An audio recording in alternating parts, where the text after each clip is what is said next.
know anything about any undercover. No, you lying liar. God, it makes me freaking. I know they're still trying to put something in the trunk of my car too. Pull me over late at night somewhere. Hope I get in a fight. Pull your pistol, mister. You know what they do? FBI is probably having a little contest right now to see which one of their agents can dress up, like pretend to be a gangster, like pretended to carjack me, and so when I shoot the bastard dead DRT right there in the street, then they can have agents who will say, oh, no, that's not the way it happened at all, and put me in prison for the rest of my life. I'll bet you.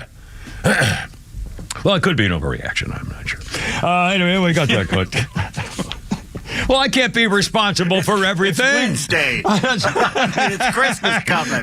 For God's sake, man. Simmer down. I gotta get it. It's all backing up in me, I tell you. I gotta get it out of my system. I gotta release it. I gotta let go of it. We have a lot of stuff on the Hamas and the Jewish things. Oh, you're going to hear some great sound bites today, too. Dana White talking about sponsors who try to woke him and so forth.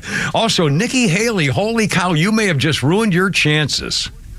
I wonder if this is the same thing that who used to be the vice president? What's up from Ohio, Pence, Indiana? When Mike Pence was on with Tucker. When Mike Pence ruined his... Yeah, and Tucker said, well, I'm not worried about the Americans. Excuse me. And here we go. I think Nikki might have just blown the turkey goose there. Anyway... She's quite a little authoritarian, isn't she? Well, she's a little something. And plus, it's funny from... Well, I don't want to say this. It's not as though she were a white supremacist, which is even kind of funnier. Because and frankly, a lot of you can't call her a foreigner, but a lot of people who have a different other country cultural influence tend to sometimes be a lot stronger in their beliefs about things like that than maybe liberal Americans. Anyway, it's interesting. You'll hear her, by the way, talk about it and some of the reaction.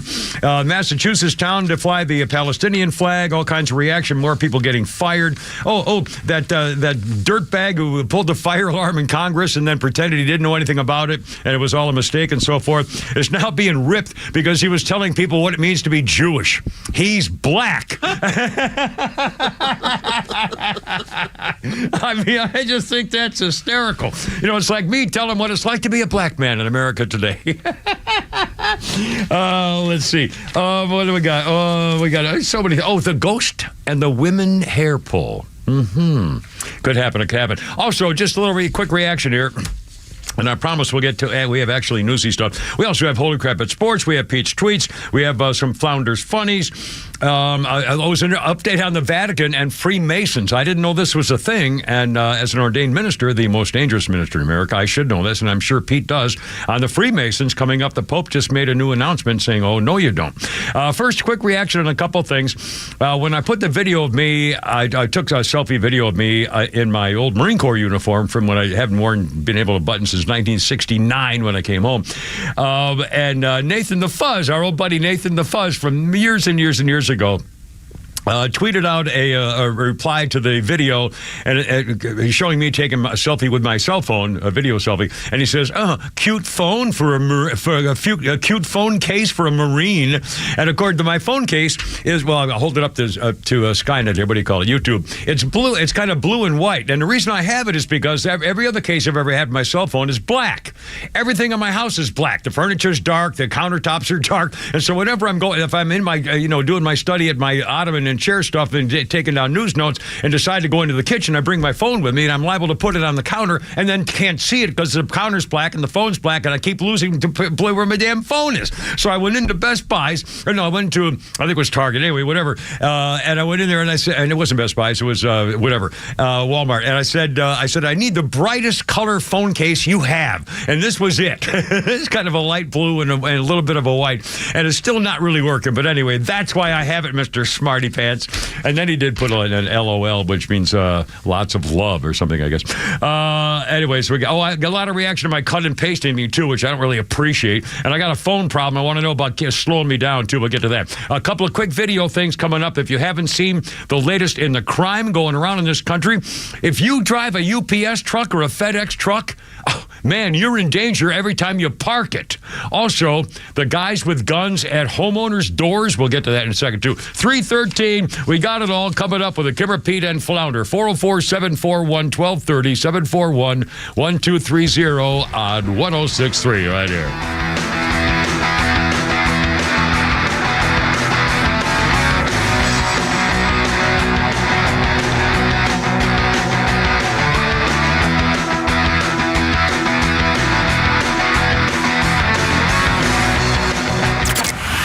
Start your day with live and local conservative talk with Tug, Rhino, and Carlos Medina on the Morning Extra. The path we're on is unsustainable. You think? Yes.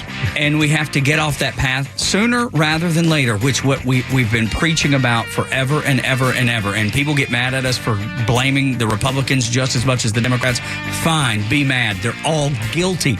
They are guilty of mortgaging your future and your children and grandchildren's future, and nothing will change unless you hold their feet to the fire. The Morning Extra, now every morning from 6 to 10 a.m., only on Extra 106.3. I think it's time to get rid of that old, ugly garage door. Get rid of it? All it needs is a quick repair. Where's my duct tape and WD-40? This is Dan Watkins with All Four Seasons Garage and Entry Doors, and let us be the ones to tell you if you need a repair or a replacement. If you have a wooden or uninsulated steel door, a replacement will always pay for itself with energy savings. But if your door is insulated and not very old, put down the duct tape and let us come out to service your door the right way. Head to allfourseasonsgarages.com or give us a call today.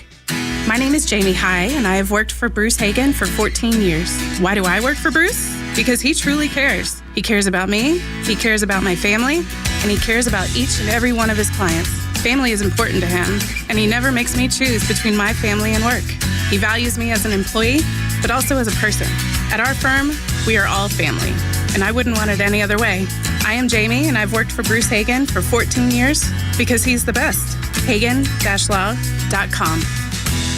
True Prep on Cobb Parkway is your one-stop shop for emergency preparedness supplies, including freeze-dried food, water filtration, first aid, and more. They also have a large selection of firearms, including a huge selection of AR-15s, firearm accessories, and ammo at the lowest prices around. They are locally owned and operated. You can visit their store in Marietta on Cobb Parkway or online at trueprep.com. That's TRU-prep.com. Prepare today for a worry-free tomorrow at True Prep. Chris Brockman here from The Rich Eisen Show. And do you want even more excitement on game day? Yeah, you do. It's time to get on Prize Picks, the best way to win big on fantasy sports. Here's how it works. You pick 2 to 6 players. You choose more or less on their stats. If you get them right, you can win up to 25 times your cash. It's quick and it's easy to make your picks with fast and safe deposits and withdrawals. Prize Picks is the place to play. Prize Picks has awesome weekly promotions, and they're the only daily fantasy platform with an injury insurance policy, keeping you in the game even if one of your players goes down. Watch your entry update in real time and continue the fun by making picks on the second half and fourth quarter stats. And right now, when you go to prizepicks.com/primetime, use code PRIMETIME for a 100% deposit match. Prize Picks, daily fantasy sports made easy. Must be present in certain states. Visit prizepicks.com for more details. The Kimmer Show is live until 6 p.m. and Extra 106.3 has the rest of your night covered with Jesse Kelly up next. Fox Across America with Jimmy Fela at 9 p.m. and The Guy Benson Show at midnight. All live on Extra 106.3 and the Extra app. Ah, yes, the gentle sound of jazz. Trying to find that note. It's in there somewhere. Keep trying. Da-da, that's going to just B flat, sir. Da-da-da-da. Yeah, but it's Miles Davis with the Kimmer, Pete, and Flounder Show here. 25th. Now, see, this is so sad. It's just trying to find, can't really go anywhere tonight. Actually, this isn't bad. Some of the stuff you see is just like, what am I listening to? I remember sometimes some chick made me take her to live jazz at what was the place where the alligators, Dante's Inferno, was that? Dante's Down the Hatch? Down the Hatch or something. Yeah, the big live jazz band. Man, this was horrible. Shannon Brooks a big jazz jazz fan. Oh my God! Well, everybody but me. I think it loves jazz. I'm sure everybody but me is a big jazz fan, and I'm just sorry. And I appreciate the talent. I mean, I know jazz musicians. I know the talent it takes, but I just don't like it. Anyway, 2015, Miles Davis, the trumpeter, was voted the greatest jazz artist of all time. On this day in 2015, by UK British stations, BBC Radio and Jazz FM, Louis Armstrong, Duke Ellington, Ella Fitzgerald, Charlie Parker, and Billie Holiday made the top 10, but number one was Miles Davis. And in fact, my old news director, many years ago, named his son Miles, and I think he played the flugelhorn or something for the fun of it. Quick birthday of we have a phone call. Hold on, babe. We'll be right with you. Kimberly, we got Megan coming up here in a second. Quick birthday, John Roberts. I think I just saw him on Fox News this afternoon. John Roberts is 67 years old today, and I believe, by the way, I want to salute him. It might have been a year ago or some time ago. One day he showed up, John Roberts, on Fox, and he had black hair.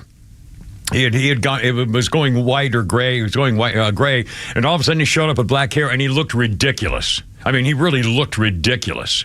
The next time I saw him, like a day late, the next day or 2 days later, it was back to natural again. He did the right thing, and he said, "Man, this looks stupid." And now he's got. I mean, I wish I had beautiful white hair. I would have loved to have had a lot of gray hair, white hair. But anyway, so John Roberts, happy birthday, my friend, and you did the right thing, being your natural self. 67 degrees.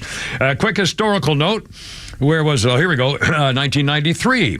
A judge in Mineola, New York, sentenced Joey Buttafuoco to 6 months in jail for the statutory rape of Amy Fisher, the Long Island Lolita herself. She, by the way, was already in prison for shooting Joey's wife, Mary Jo, in the face, which was very impolite there many years ago. 30 years ago? Holy cow. 3:20. To the phones. It's Megan. Hi, Megan. Happy Wednesday. Thanks for calling. How you doing? What's on your mind? Hey, Kimmer. Good to talk to you. My pleasure. I just wanted to call and let you know, bless your little heart, Kimmer. Yeah.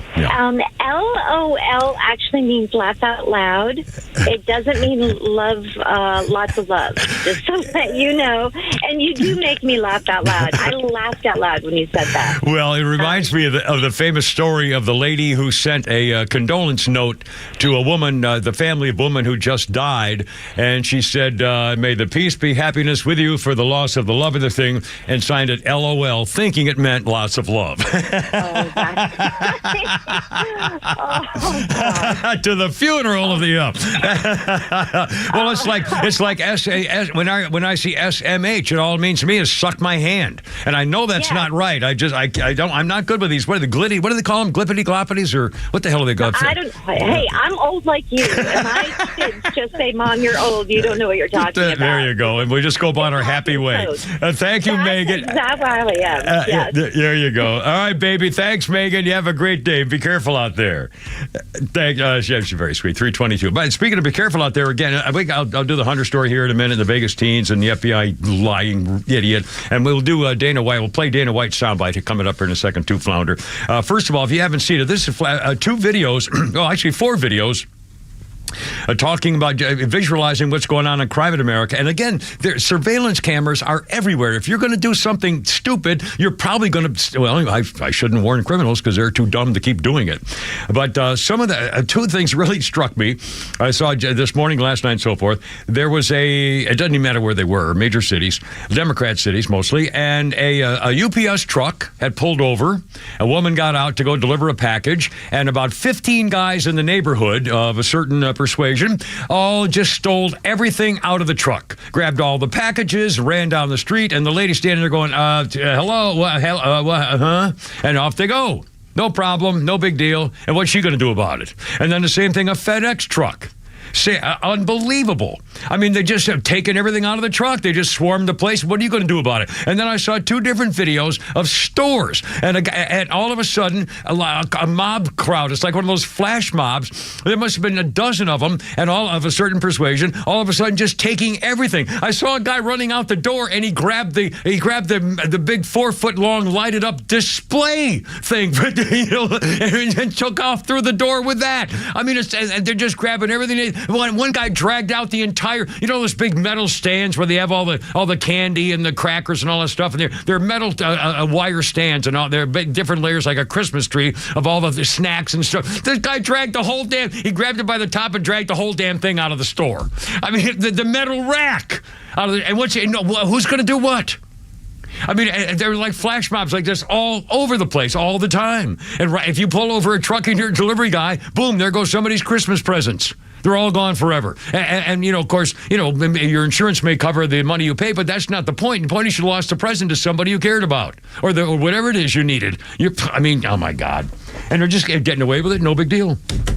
Scary, and it's all over. Again, in fact, Pete, let me ask you this too at 3:24, and I promise we'll get to the newsy stuff, but this is kind of newsy. The one video I saw that I was really shocked by was the man. It looked like he was in his 30s. I saw him interviewed last night on Fox. He was in his 30s, and he's walking up to his door. He's holding a cup of tea. And he's walking up to his door. He puts the key in the door, and all of a sudden, this guy comes up with a gun, puts a gun in his back. So the good guy, the father man guy, the house guy, turns around, throws the hot tea in the face of the bad guy. So the bad guy turns around. At the same time, the good guy pulls the gun out of his waistband and starts shooting. And I noticed that he obviously had a round in the chamber. There's two ways to if you have a pistol, two ways to carry it.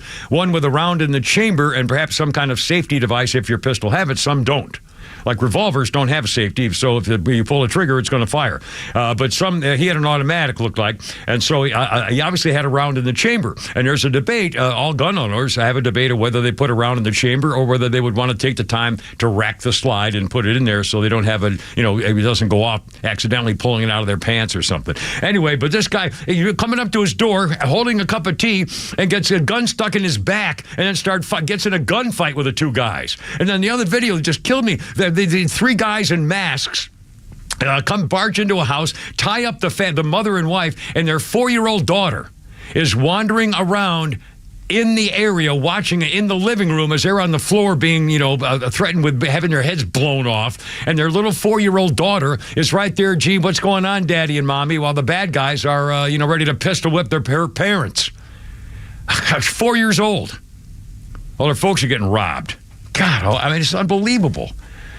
All right. Okay, Hunter Biden, holy smokes. Hunter Biden, I love the way, these are like you should talk. Hunter Biden's legal team, his lawyer, is now arguing that he should be able to subpoena Donald Trump and former Attorney General Richard Donahue, the acting Attorney General, and former Attorney General Bill Barr, and other lawyers for Trump's campaign and former administration. He wants to subpoena Donald Trump and his former top guys to find out whether they were applying improper, incessant, and partisan pressure to get an investigation into Hunter Biden. Yes, Mr. Biden seeks specific information from 3 former DOJ officials and former President Trump, possibly a vindictive or selective prosecution arising from an unrelenting pressure campaign beginning in the last administration in violation of Mr. Biden's Fifth Amendment rights under the Constitution. Oh, my God. How many times have we said the Democrats accuse you of doing what they do? Hunter Biden's team is accusing Donald Trump of using improper, incessant partisan pressure to have him investigated. Oh, my God. How about what's been going on for the last 7 years? I mean, this is hysterical. Hunter, this is on the gun case. If he's convicted, I guarantee you, if he had been a Republican and he was convicted and he was charged and convicted, he faces 25 years in prison. If he's convicted, he'll never go to prison. For a couple of reasons. One, his old man will pardon him if he does. But it's going to be at least next year before he even goes to trial. Anyway, this is just astounding that they say, well, he's using unfair pressure to get my client, indicted and arrested and make him look like a bad guy. Oh, my God. Yeah, we used unfair pressure against you. Holy smokes. I think Hunter's issues will affect his dad running as much as Trump's legal issues running in 2024? Democrats don't care. Honestly, I think the answer is so simple that it's behind him. Just it's absolutely they don't care. And again, they're saying, in fact, all of them, they're still saying there's no evidence. Every one of those, including a suspected child molester, Chuck Schumer, all of them. All these guys. Even Mike Johnson. Yeah, there's no evidence against that Joe did anything. He maybe got some money, but no proof he did anything immoral or illegal or against the Constitution. There's no evidence. They don't care. Even if he came out and said, "Well, okay, I got $12 million. Okay, don't sue me." They'd say, "Oh, well, you have a right to. You weren't making any money as a senator, so you have a right to make money for your retirement and for your family. So let's vote for." I mean, they won't care. They will not care. It won't make a damn bit of difference.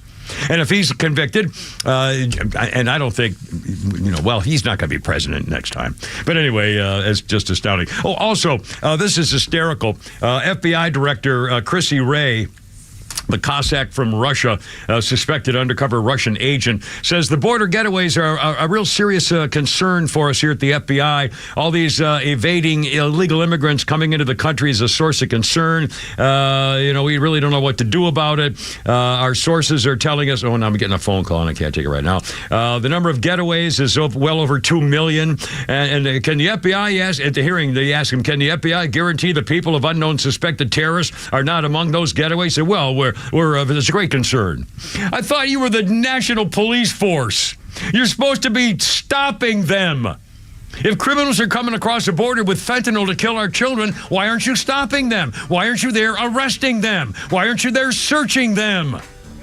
Seriously, the FBI, that's what you're supposed to do. You're crime fighters on American soil. So how come you're not at the freaking border, 1 foot over the border saying, come here, sir, let me search your ass?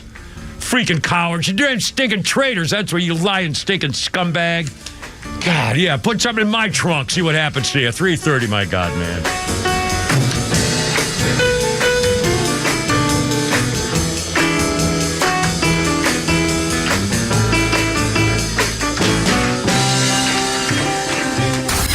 Neil Boortz is live every day on Extra 106.3. And if you missed the legend, you missed this. Have you ever heard these memes from the leftist media? Let's see. Every night, 25% of children in America go to bed hungry. Let me tell you how they got that statistic. They did a poll. One of the questions was, does your child ever complain about being hungry? Come on, parents. Which one of you has never heard your child say, Mommy, I'm hungry? That's all you need to be counted as one of the 25% of children who go to bed hungry every night.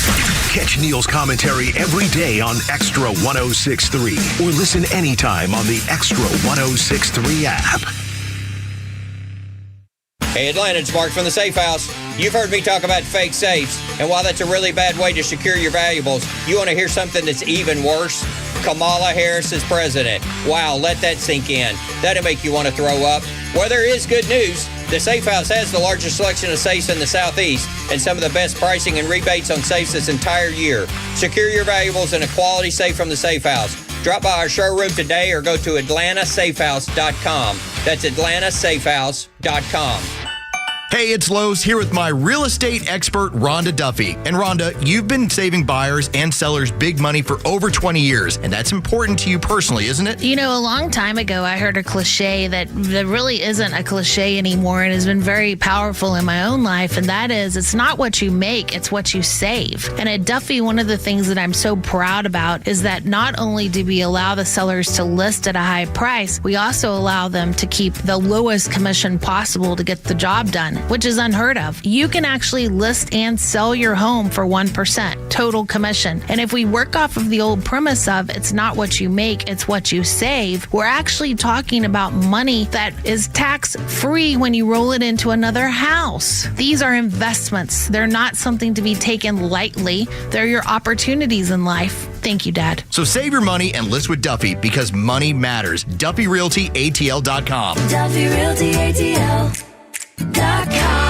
Hey folks, it's national champion quarterback Buck Ballou here. It's that time of the year again. Medicare open enrollment at Sonder Health Plans. They are your Georgia-based Medicare coverage company. They believe in good old Southern hospitality. Man, when you call them, you'll get a real friendly voice on the other side of the line, not some robot. They're Georgians caring for Georgians. So during this open enrollment period from October 15th to December the 7th, make the smart choice. Call 800-331-2928 or visit SonderHealthPlans.com. For the latest coverage of Israel at war, keep it right here on Extra 106.3 for Fox News updates at the top of every hour and the conservative voices you trust bringing you the latest. We'll give them up if you stop the bombing. No. We're going to continue the bombing until you give them up. To negotiate in any shape, form, or fashion would show vulnerability. They're negotiating from fear. And stream our coverage anytime on the Extra 106.3 app.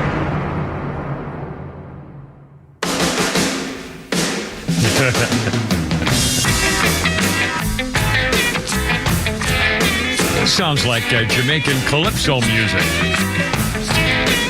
Is this Led Zeppelin? Yes, it is. I'll be damned. Oh, I remember that. This is the one we've talked about before. I remember this song now. I didn't recognize the beginning part of it. Sounds like a Stones song, right? Yeah, Stones, Beatles, James Clark 5.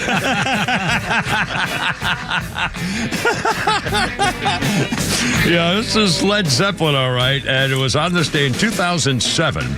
Kenneth Donnell from Glasgow paid $100,000 for 2 tickets to see Led Zeppelin rehearse and perform at the O2 Arena in London on the 10th of December. This was done this day in 2007. Donnell bid for the tickets as part of an auction for the BBC's Children in Need. So he paid like $130,000 or something for the tickets. Quick birthday of note, really fine actor. Sam Waterston is 83 today. Jack McCoy on Law & Order. But I remember him specifically from The Killing Fields. He was the reporter for the New York Times in the movie. And Hang Noor, the Cambodian refugee who was actually a true story of him being the guy they were talking about. And then, if I remember, he was murdered in a robbery or something several years after he was saved in America many years ago. Anyway, Sam Waterston's 83 years old. Jack McCoy and Killing Fields actor. And a quick historical note here. Let's see what we got here. Oh, yeah, 1997. William Shatner married his third wife, Nerine Kidd. She died. He married her in 97. She died 2 years later in their swimming pool. And William Shatner gives his thoughts on her death in What Have You Done?, a track from his 2004 album, Has Been. Is that one of his talking, singing things? I don't know. I'm not familiar with that. That's pretty much all he did when it came to albums, right? Because he didn't actually sing. Yeah, no, it was like, well, Spock. Damn it, Jim, I'm a doctor, not an engineer. Anyway, 3:36 with the Kimmer, Pete, and Flounder. How's it going, boys? My condolences to your good friend, the passing of John Roberts there. What? I said he died?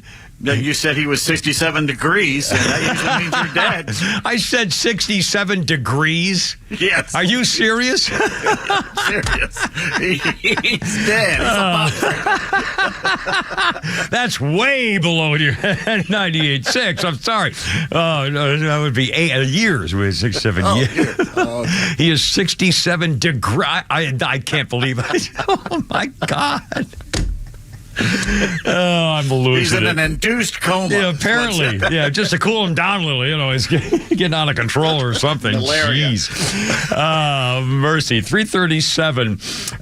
Let's have a little fun with some sound bites here. Nikki Haley. She may have blown her chances here. I don't know. I never thought she's going to be the nominee. I don't think she has a chance of being the nominee, and it may be she's doing for the VP thing. But anyway, whatever your views may be, tell me what you think about this. Nikki Haley, former UN ambassador and governor and so forth, ripped by critics after she talked about what she would do concerning people on social media and how important it would be to identify them and what they're up to. Flounder, if you would, Nikki Haley. When I get into office, the first thing we have to do, social media accounts, social media companies, they have to show America their algorithms. Let us see why they're pushing what they're pushing.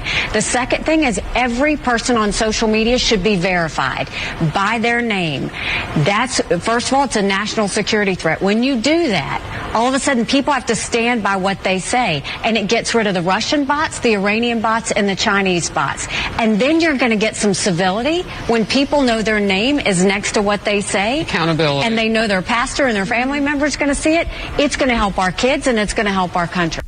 Well, so that kind of surprised me, honestly. This was kind of reminded me of the reaction to the I forgot what we called the law after 9/11. The American Patriot Act, was that the title for it? And people saying, "Boy, we're gonna have to really make sure this will never happen again." Well, this may have been it. A couple of reactions, and I want to hear what Pete and Flounder may say about it. Ron DeSantis and Vivek are also Vivek are saying things about it. For example, who was anonymous writer back in the day? Alexander Hamilton and John Jay and James Madison, when they wrote the Federalist Papers. They were not national security threats, nor are many conservative Americans across the country who exercise their constitutional right to voice their opinions without fear of being harassed or canceled by the school they go to or the company they work for. Her proposal is dangerous. Vivek said, he referenced the Federalist Papers, called her comments disgusting. Here's what they would say to Nikki if they were alive. Get your heels off my neck and go back to England. Charlie Kirk, nice try, Nikki. Anonymous speech is a core part of free speech, which the founders would know since many of them, including Alexander Hamilton and James Madison, wrote anonymously for a very good reason. Another, enough was enough after being ratioed over the post about her high heels serving as ammunition. Again, is she aware of the Federalist Papers written by founding fathers using synonyms? She may be one of the most warmongering authoritarian candidates for president in some time. She's completely unhinged. This is blatantly unconstitutional, unquote, Glenn Greenwald. I mean, Pete, were you kind of surprised at this? No, because she's frankly, she's fading quickly, in my opinion. First of all, she's picking, once again, this is the reason they got rid of Trump. They're picking civility over freedom and competence, basically. Yeah. She wants civility. I don't care about civility. I don't care if they're at each other's throats on social media. And secondly, as a Republican, maybe she should be more concerned with voter ID instead of social media ID. That's where we are. I mean, again, I've always, the cell phone is yesterday's cigarettes, and everybody's concerned about all this stuff with civility. But frankly, there's no. This is even worse than the proposal by what's the name, Governor Hochul from New York State, who wants to have one of these official state commissions to go over what people are saying on social media and make sure the right thing only gets out there. They tried that before with the National Censorship Board. They tried to pull off on us. The Democrats are always the autocrats. It always comes from the left about the government running everything. I just, obviously, if you run a website that's a funnel for people to make comments, whether it's YouTube or Instagram or Facebook or whatever they are, clearly you can't allow any sort of language that's filthy or disgusting or slander or libelous for whatever. But still, I mean, this whole idea of having you, this is way too Big Brotherish for me. Well, this comes down also women in government. It's the women who want to. It's the civility. We have to be nice to each other. We have to crack down on you and your freedoms because you have to be nice to each other. Do you hear many men talking like this? No, chicks, man. 341. Speaking of standing up for what you believe in, I love the Dana White, UFC. Regardless of what he's doing lately and how you feel about him and taking all the money with the whole deal and everything else. But here's the deal. Dana White was doing a podcast with Theo Von, who's a comedian of some note, apparently. And they were talking about sponsors trying to determine what they do on their podcasts and what it's like trying to put a podcast on these days. And he said Dana White from a UFC championship guy was saying about deciding which sponsors to do business with. And he noted that a lot of major values are what make or break a business relationship. When you find out who somebody is, when they come to you and try to make you do something you don't want to do on your podcast. Here's Dana White talking about what happened when a sponsor came to him and how he reacted when he wanted to change. This happened to me, too. This happened to me. I posted a video for Trump, right, on my personal social media. And one of our big sponsors called and said, take that down. You know what I said? Go f*** yourself. Oh, yeah. You vote for whoever you want to vote for, and I'll vote for whoever I want to vote for. That's how this works. I don't even care who you're voting for. It's none of my business. Go. Yeah. Don't ever call me and tell me who to vote for. Fracking. He's saying fracking. That malefactor. those dirty melon pickers. It just is wrong. He said it will keep happening unless people will stand up for themselves and give them the blank you response. And then the host, Theo Vaughn, turned to the camera directly and said, well, I'm going to tell my sponsors right now, if you don't like what I blanking have on, I'll tell you exactly what I'll do. I'll end my deals and sell direct to the consumer for a lower price. Anyway, standing up for things, and it's true. And I regret, though. I one time I shamed myself. It's a stupid business many years ago, and I was in a position where I did the right thing for my family, but I did the wrong thing for me, and I'm disgraced myself for it when I should have hit somebody in the face who happened to be a major boss of mine and quit on the spot. And I didn't do it. And I was more concerned about taking care of the people who I'm responsible for, which was the right thing to do, but it was the wrong thing to do for me personally. And I regret it, and I still think about it and get angry about it, and it's never going to happen again. I can tell you that. Anyway, sorry, I just got a little personal there. Coming up, we'll talk about resistance fighters or murderers, either way. And Professor Emery's no longer there because of his comments about Hamas and Israel. Also, a teacher in middle school that says, Hamas didn't do this. It's the Israelis doing it all, over and over, with a lot of stuff on what's going on. Rashid Tlaib as member of a secret hate group on Facebook. We got all that coming up, plus a Wall Street banker, Will Smith. Maybe we'll come back with Will Smith here very shortly. It's funny you say come back. Yeah, come back with it. Yeah, coming back. Gee, Will, what are you doing? Whoops-a-daisy. Sorry, I should have knocked first. It's 4:45 with the Kimmer Pete and Flounder.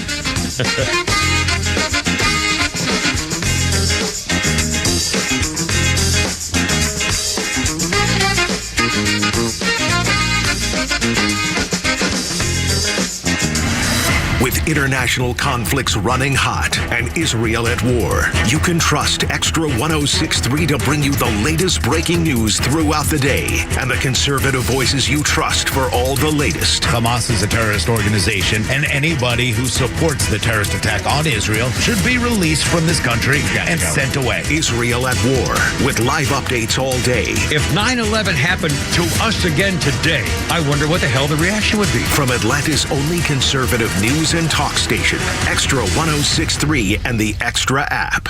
Step into the great outdoors with Realtree, Georgia's very own outdoor company. Hi, I'm Bill Jordan, and I'm here to tell you about the incredible experiences that await you and your loved ones. At Realtree, we've dedicated ourselves to creating quality products and experiences that enhance your outdoor lifestyle.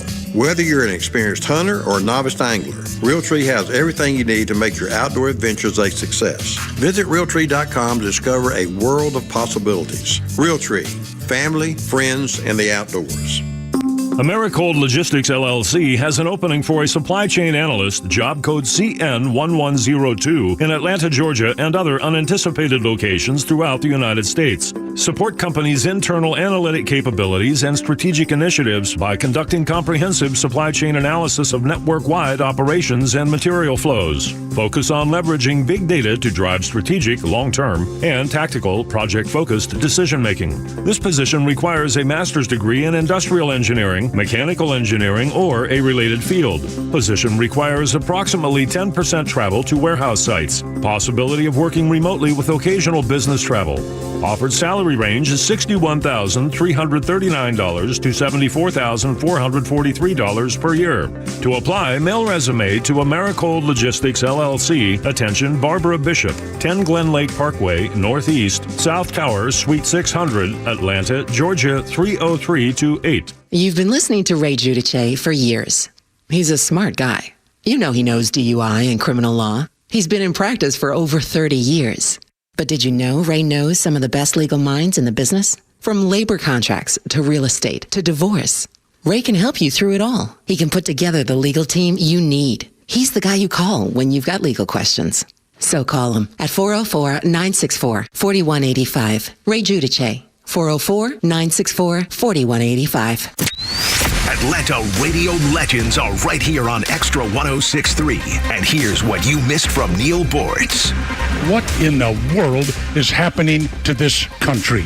Where in the hell did these people that are protesting against Israel come from? What sort of complete idiocy is this? How can we get thousands of people who otherwise might look intelligent, but certainly aren't, on the streets demonstrating against Israel and demanding a free Palestine? You can't watch these idiots and not have grave concerns for the future of our country. Catch Neil's commentary every day on Extra 106.3 or listen anytime on the Extra 106.3 app. Stream the Morning Extra, The Kimmer Show, along with Glenn Beck, Clay and Buck, Jesse Kelly, and our entire lineup of conservative voices on the all-new Extra 106.3 app. Download it now for Apple or Android. More students are suing NYU over anti-Semitism. I think George Mason or George Washington University just kicked more groups off campus supporting Hamas and Palestinians. Well, we'll get to that all coming up. But first, it's Ricky Martin. A little thing from the Flounder. Gonna make me fall. Oh, sing me, Ricky. You got a big award here 23 years ago. New sensations, new kicks in the candlelight. Yeah, look at her. She's got a new addiction. On the lips, I don't think so, Carl. The year 2000, Ricky Martin, including the winners of the MTV Europe Awards, All Saints for Best Pop Act. Ricky Martin won the Best Male Artist. Madonna, Best Female Artist. This is 2000. And Red Hot Chili Peppers won Best Rock Band.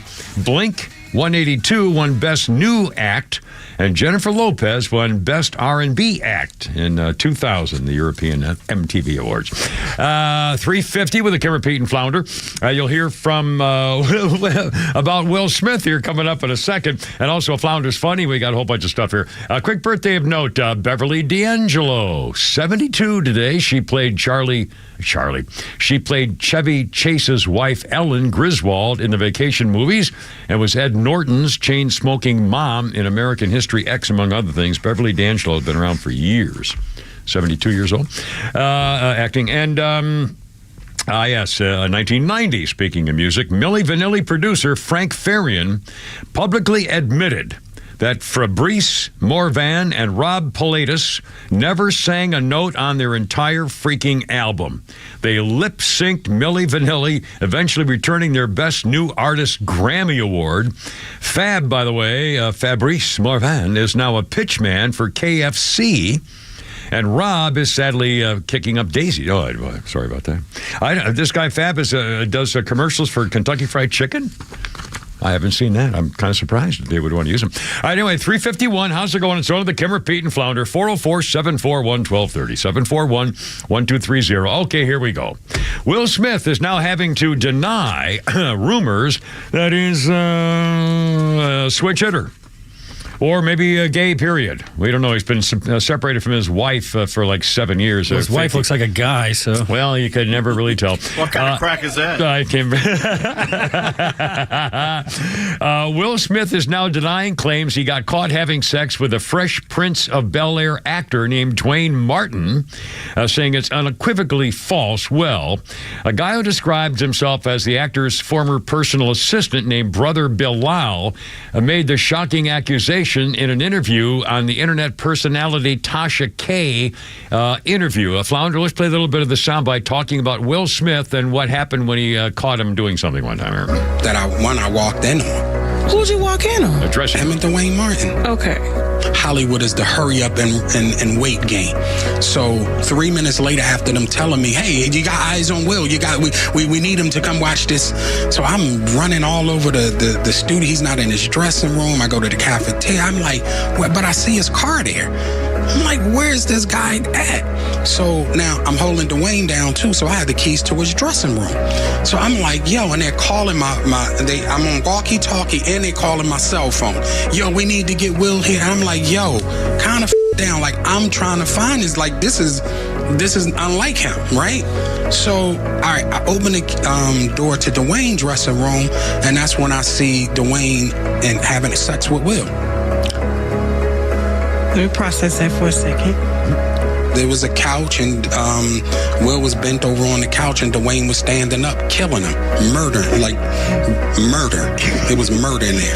Oh yeah, Daddy. Murder.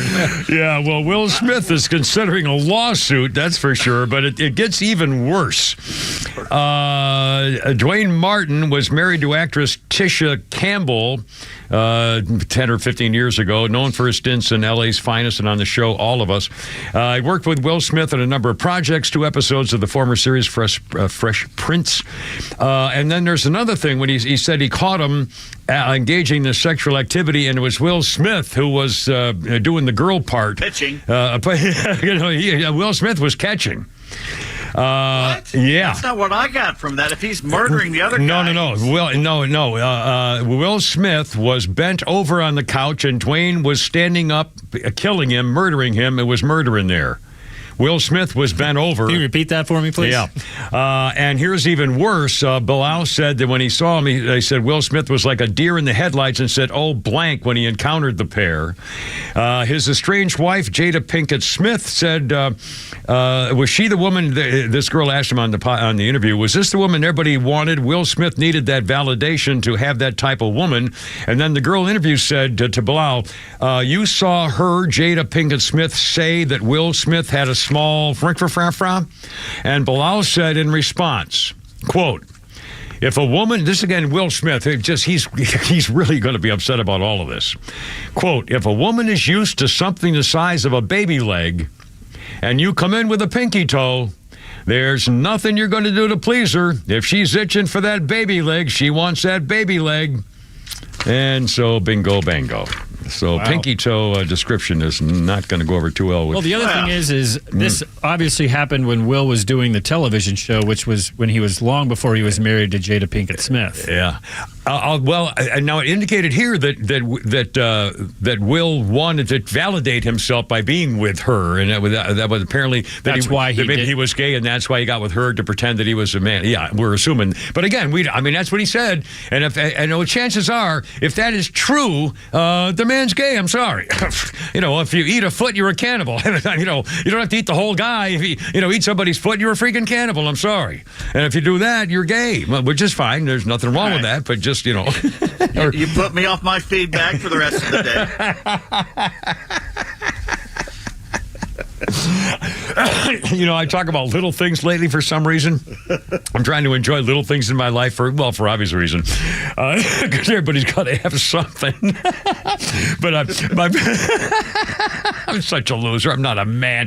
Anyway, I'm so thrilled when my refrigerator got fixed. I got ice cubes in there this morning, and I actually yelled out loud. I was going to have to go to the store and get a bag of freaking ice.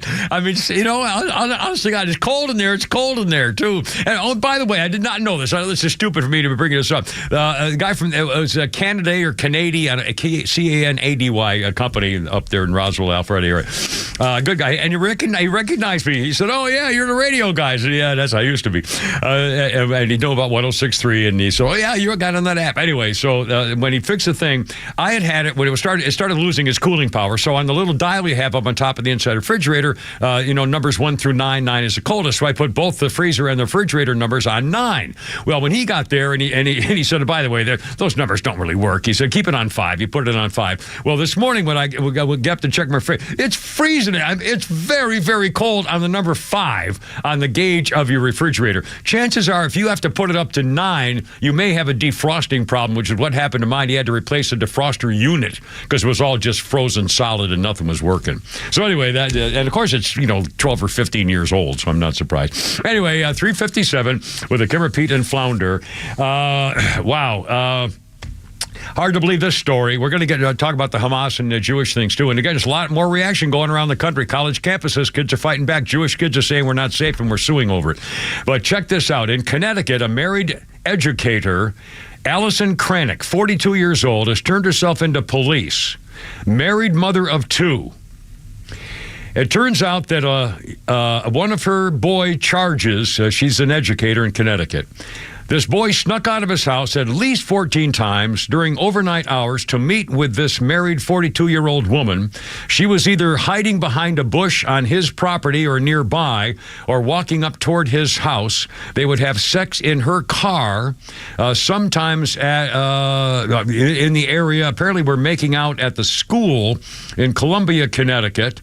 And she made the boy a bracelet with the acronym BFFLWB, Best Friends for Life with Benefits. Well, apparently something happened. They got caught with some video evidence. The kid was doing iMessage, and then Snapchat went to Discord, whatever that is. And the news came out that they were having an inappropriate sexual relationship. Oh, did I mention that the boy is 11? 11. He sneaked out at least 14 times to have sex with her at the age of 11. She said, she did not initiate sexual contact and kind of downplayed any inappropriate reasoning for communicating with the boy. She claimed she was trying to comfort him because he was scared about things that were going on in his family. So to comfort him, she had sex with him in her car and in her house. Hiding behind a bush till he met her at night. Oh, my God. He's 11. How is that even? How would that start? How in the world would that begin? I wouldn't have known what to do with 11? I wouldn't have known. What's that, 5th grade? Maybe 6th? I mean, maybe, well, oh, God. And she's not, she's, not, anyway. Look out, 4 o'clock with a Kimmer, Pete, and Flounder. Sorry. Oh, God, kid, yeah. Any storm,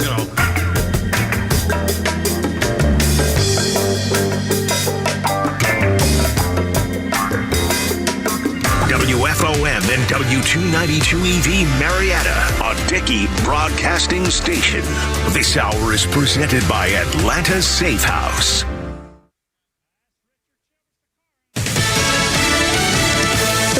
Wants a candid exchange. I'm Lisa Brady, Fox News. That's President Biden's take as he begins a meeting with China's President Xi Jinping in California. Mr. President, we know each other for a long time.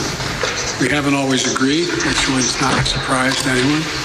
But our meetings have always been candid, straightforward, and useful. He says the goal is to manage competition and for the leaders to understand each other. President Xi, speaking through a translator. Planet Earth is big enough for the two countries to succeed, and one country's success is an opportunity for the other. Though he also says it's unrealistic for one side to remodel the other, adding that he and President Biden shoulder a heavy responsibility. It's been a tense year with the shoot down by the U.S. of a Chinese spy balloon, differences over Taiwan, and many other issues, from TikTok to trade and the South China Sea. President Biden also expected to appeal for any possible Chinese influence over Iran by urging its proxies who've been attacking U.S. forces in the Middle East not to expand the Israel-Hamas conflict. The U.S. House heads home for Thanksgiving, leaving unfinished business after being in session for 10 weeks. Those 10 weeks ending with emotions running high over a bill to avoid a government shutdown and more Republican-led fiscal year 2024 spending bills being stalled because of pushback within the party. Republican Congressman Michael Guest of Mississippi, who serves on the Appropriations Committee, isn't concerned about the bills not passing and thinks the Thanksgiving break is much needed. We've not been able to bridge the gap between now and then. I'll be much more concerned at that time. Tuesday, the House approved a short-term resolution to avoid a government shutdown this coming weekend. It still has to pass the Senate. Fox's Ryan Schmelz on Capitol Hill. Back-to-back rallies on Wall Street. The Dow up 163 points at the bell. The S&P and the NASDAQ also higher after another cooler inflation reading. America's listening to Fox. Looking for top-notch personal protection? The Smith & Wesson Equalizer is here to level the playing field. Easy to rack slide, easy to control ergonomic grip. It's designed for you. With a 10, 13, and 15-round magazine included, size up for better control or size down for easier concealment. Don't miss out on the opportunity to upgrade your safety. Visit your local dealer now. To learn more about the Equalizer, visit smith-wesson.com. Smith & Wesson, empowering Americans. All capacity sizes may not be available in your jurisdiction. Be sure to check your local laws and regulations. More than 38,000 U.S. veterans are experiencing homelessness across our nation. Through its Homeless Veteran Program, the Tunnel to Towers Foundation is providing housing assistance and services to U.S. veterans in need. Over 500 veterans helped last year, more than 2,000 to receive help this year. If you or someone you know is a veteran who is homeless or at risk of homelessness, complete the inquiry form at T2T.org or donate $11 a month to Tunnel to Towers at T2T.org. Look out. It's Ozzy. Ozzy and Harriet, no. Ozzy Osbourne. 403 with the Kimmer, Pete, and Flounder. How's it going? Ozzy Osbourne, 1992 on this day, announced his retirement from touring after a gig in California, saying, quote, "Who wants to be touring at 46? Yeah, poor baby. Isn't that funny? You thinking you could stop working at 46? Holy smokes. My advice, don't ever stop working. There's no such thing anymore, retirement. This crazy world, man, the longer you can go, keep going. I mean, don't deprive your family time and stuff, but don't stop. Let's see. Birthdays include Kevin Eubanks, 66 years old today. Jay Leno's band leader on The Tonight Show. And is he working for somebody these days? I don't know. I don't watch any late night TV. And let's see. On this day in history, 1996, Space Jam was released. The movie starred Bugs Bunny and Michael Jordan. So there you go. Anyway, 404 with the Kimmer, Pete, and Flounder. Number 404. 741-1230, 741-1230. A lot of things going on today, including something new from the Vatican about the Freemasons we'll get to in a second. First of all, we got a lot of stuff going on about Hamas. Apparently more college students around the country are suing their administration for lack of protecting them from the Muslim and Hamas-loving, Jew-hating students. And so, oops, Daisy, what was that? Ooh, that was some fun little feedback thing there. What, that little mechanical thing there? I don't know if that may have been coming from Pete's end. I think it was. I think whatever happened. Are you with us here, Pete? I was just seeing if the microphone was working. Okay. I think the answer is yes. Anyway, and another, I think it was either George Mason or George Washington University just banned that Arab-loving, Hamas-loving group from campus again, too. And there's more student groups are fighting back and so forth and claiming their lives are in danger. And here we go. All right, more reaction. For example, you may have remembered the name or the title of the Emory professor at the School of Medicine, Assistant Professor Dr. Abir Abu Yabis, worked in the Cancer Institute. She wished glory to all resistance fighters, and she now is no longer employed by Emory University. Emory said, we condemn her comment she made in the strongest possible terms. She was referencing her comments, saluting the freedom fighters. They got walls, we got gliders. Glory to all resistance fighters. That was about, she posted that about the paragliders used by the Hamas slaughterers to ambush the music festival. They were on hang gliders. So she said, they got walls, we got gliders. Glory to all resistance fighters. And she didn't stop there. Palestine is our demand. No peace on stolen land. Not another nickel, not another dollar. We will pay for Israel's slaughter. Not another nickel, not another dime. We will pay for Israel's crime. I mean, this is a doctor. How'd you like to have her operating on your Jewish mother at the cancer center at Emory? Dear Lord. Columbia University and Brandeis University now both suspended their campus chapters of the Students for Justice in Palestine. There's another one, Cornell University professor who said he was exhilarated and energized by the Hamas attack is now on leave and gone. That's one. Maryland Middle School. A teacher named Sabrina Kahn Williams teaches world studies, and she is the diversity, equity, and inclusion team leader at the Tilden Middle School in Maryland. The diversity, equity, and inclusion team leader at a middle school. I swear, I bet you, if I had a kid in middle school and they came home with a piece of paper from the administration saying we have a brand new diversity, equity, and inclusion director, And she loves Hamas and hates Jews. Gee, that's really not diversity, equity, and inclusion, is it really? Anyway, listen to what this is Sabrina Khan Williams, Khan Williams. She says, debunked. No music festival attack. Babies were not burned. Women were not violated. She suggested that the Hamas did not start the war against Israel. Quote, Hamas did not start this. They were just the perfect vehicle for Zionists to continue its apartheid. She shared videos with one video depicting Jews killing Palestinians, cutting their organs out to sell them for money. She said Palestinians are being killed and their organs being sold. Well, she's now under investigation. She's still working there. But, boy, they're going to investigate. They're going to see maybe there could be something wrong here. We don't know whether we're not really ready to make a decision on her. You know, you don't want to fly off the handle for such free speech, but to represent our little children for diversity, equity, and inclusion, how much she wants Jews to be burned alive. Oh, my God. Well, okay, there's more. 409. Massive two tax. North Andover. North Andover has now had a meeting and a hearing. Hundreds and hundreds of townspeople showed up. It's near Boston. And not quite that near Boston. It's eastern Massachusetts. And now the town meeting has decided they will allow a black, white, red, and green flag supporting Palestinians to be flying over the town hall. They changed their policy now on flying a flag. Under the new policy, the use of the flagpole is limited to statements of governmental speech, and no other cultural-related flags will be permitted to fly there, which goes along with the U.S. Constitution. The town may not prohibit a flag to be flown based on its content or its meaning.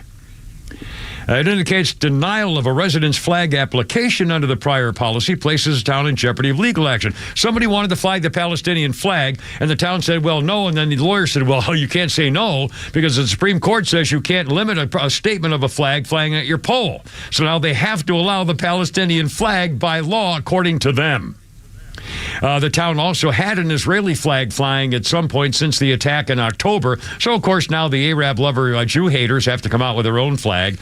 Some of the president of the local Al-Havat Alam congregation says he's disgusted and horrified by it. What's right is more important than any cost. He says doing what's right is more important than any cost. Explaining the town had not allowed the flag to be raised, they would have faced lawsuits and money. The town was a coward. Today, it's a symbol of hatred and anti-Semitism. Hundreds and hundreds of people showed up. Some needed to be removed from the room. At times, people chanted things like, from the river to the sea. And the board allowed them to fly the Palestinian flag. This is a little town in North Andover, Massachusetts. And here we go. I mean, it's just, have to remove some of them because it got so nasty. Rashida Tlaib is part of a Palestinian-American Congress secret group. It's hidden from non-members, does not appear on any kind of platform search engine. But here, she's a member of Congress, as you know, Michigan Democrat, Michigan Social Democrat of the squad. One group member posted, we don't want to throw you in the sea. We want you to ride it back from where you came. Another group said, talked about the achievements of the resistance in occupied Palestine, including dozens of dead Israeli soldiers and pictures of a glorious Hamas fighter. One group member said, since yesterday I've been watching American TV, American media. There's no mention of the killing of Palestinian women and children and entire families of Palestinians killed on a daily basis by those Jews in that peace-loving state of Israel using American bombs and gloats of weapons and jet fighters. Yeah. I don't see Hamas. I see grandkids of the refugees ethnically cleansed from their homeland attacking the grandchildren of the colonial people. Oh, my God. Here we go. And we're almost done. 412. I mean, this is unbelievable. A Wall Street banker named Karush Mistry is fired after he was screaming at a Jewish American guy who was covering. The Wall Street banker was trying to cover up the posters of the people of the hostages being held. Okay, so a Jewish banker said, "What are you doing?" And the Wall Street banker said, "Go back to where you came from. You Jews, go back to where you came from." He stuck his middle fingers up. I mean, it's just, he holds up a note that says Israel's an apartheid state and commits genocide. After continuing, they ushered the guy off, said, "Go back to your country." And the Jewish guy says, "I'm an American. I'm in my country." He says, "You want my blanking country to exist?" Anyway, just here we go. That's a Wall Street banker. This is a guy who's got everything thanks to America. Not anymore. Was a Wall Street banker. He had everything. And his hatred for Jews just cost him a career. Although I suppose now all Palestinian Wall Street firms probably now. Boy, talk about dividing the categories of Americans these days. Everything's a freaking demographic. 413 with the Kimmer, Pete, and Flounder. My goodness.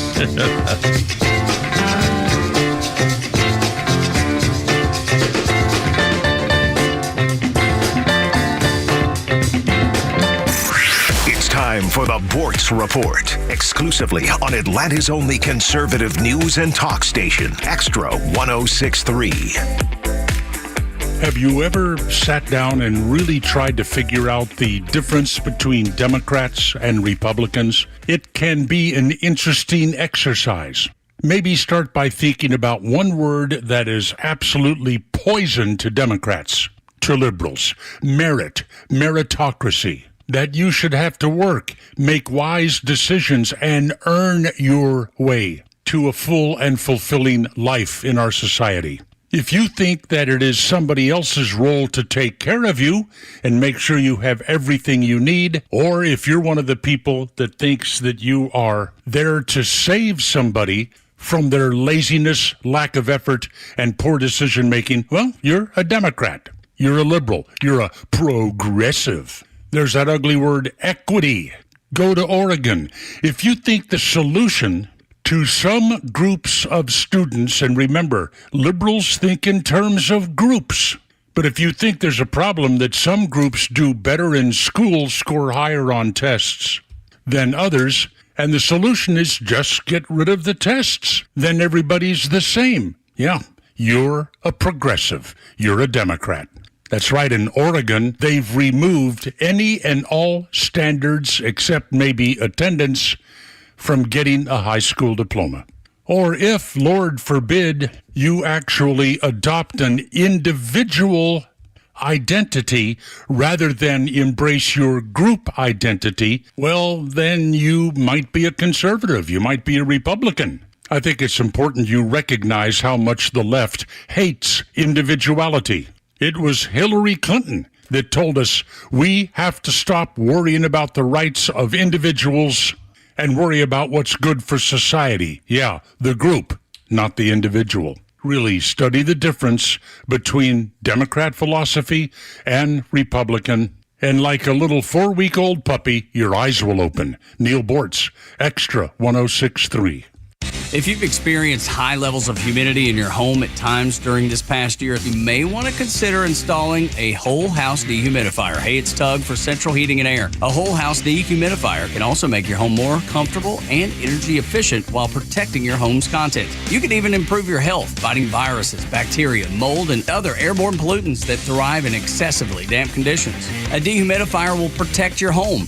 It helps prevent mold, termites, structural wood rot, and odors in sealed crawl spaces. You can even save energy. Balanced humidity prevents your air conditioner or furnace from working overtime, saving you money on future energy costs. Plus, there's no messy water tray to empty. Set it and forget it. With Central Heating and Air Conditioning, you get carrier products, carrier warranty, and carrier peace of mind.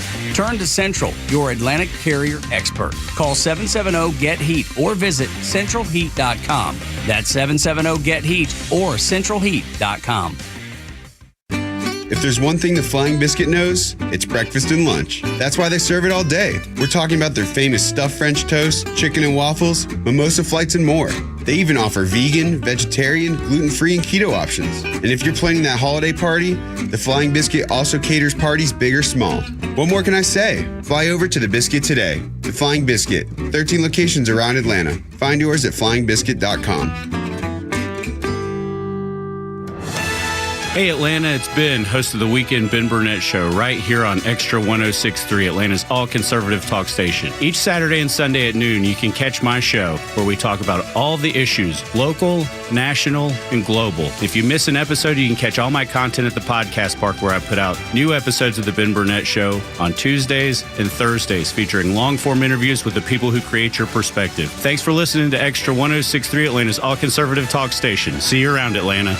Millions of guys suffer from erectile dysfunction. That's 1 in 4 men. And I can tell you, I'm one of them. If you or someone you know suffer from ED, Peyronie's disease, or PE, here's 38-year emergency room doctor and founder of Total Body Therapy of Georgia, Dr. Eric Deal. Patients who enter my office are often frustrated, hopeless, depressed, and embarrassed. I understand the problem, and I'm going to help you fix it. There are lots of competitors that don't have the credentials that I have. When you go to other clinics, you're not going to see a board-certified physician with the experience that I have. When you come to our clinic, you're going to see me. There's just not one therapy that can solve these complex issues. I'll do a complete history and physical prior to any treatment that we use. Take it from me, Dr. Deal. When it's not hard, it's really hard. Call Dr. Deal for your free one-on-one evaluation and resolve your ED, Peyronie's, or PE issues. Total Body Therapy of Georgia, 404-777-1911, 404-777-1911, online at stopmyed.com. Isn't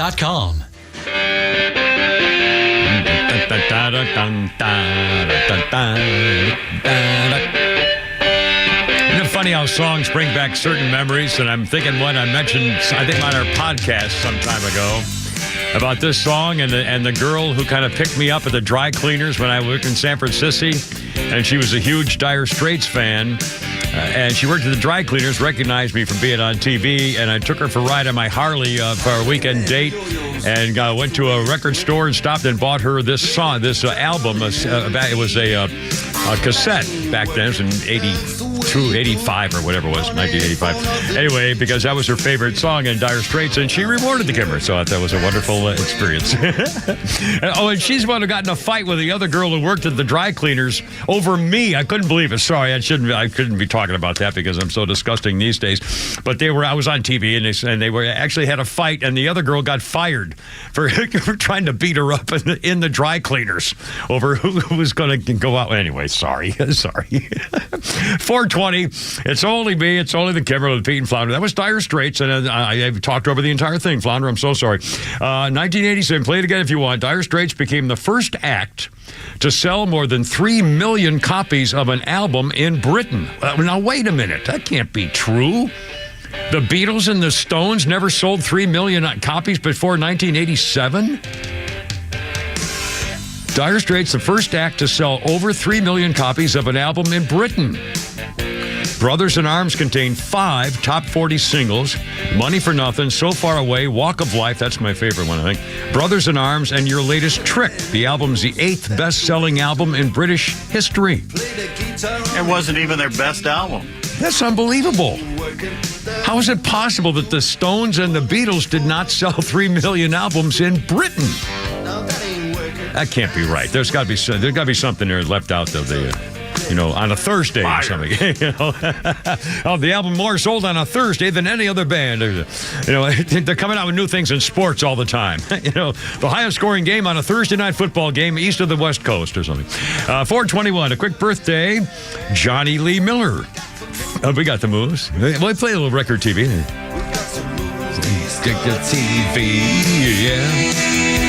Yeah, Dire Straits. Johnny Lee Miller, 51 today. Good actor. Yeah. He played Sherlock Holmes on Elementary. He's the British Prime Minister John Major on The Crown. And I remember him from Dexter. He played one of the psycho killer guys on Dexter. And good actor. Good actor. Yes, he is. Yes, he is. Let's see, on this day, did I give his age? I don't even know if I mentioned his age. 51, Johnny Lee Miller. And on this day in history, let's see what we have here. What was I going to tell you about? And now I don't remember what I picked out. Well, I got to find something.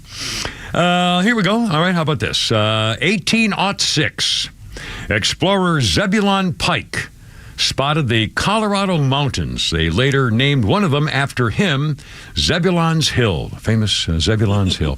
One of the 25 top mountain peaks of the Rockies, one of the top 25 mountain peaks of the Rockies at an elevation of 14,115 feet. Pikes Peak. Wow, man, you can't breathe up there. I remember when I did skydiving, I think it was 12,000 feet. Or what was it, 9,000? It was nowhere near 14. I think it was maybe 9 or 10,000 feet when I was skydiving. Man, was that cool.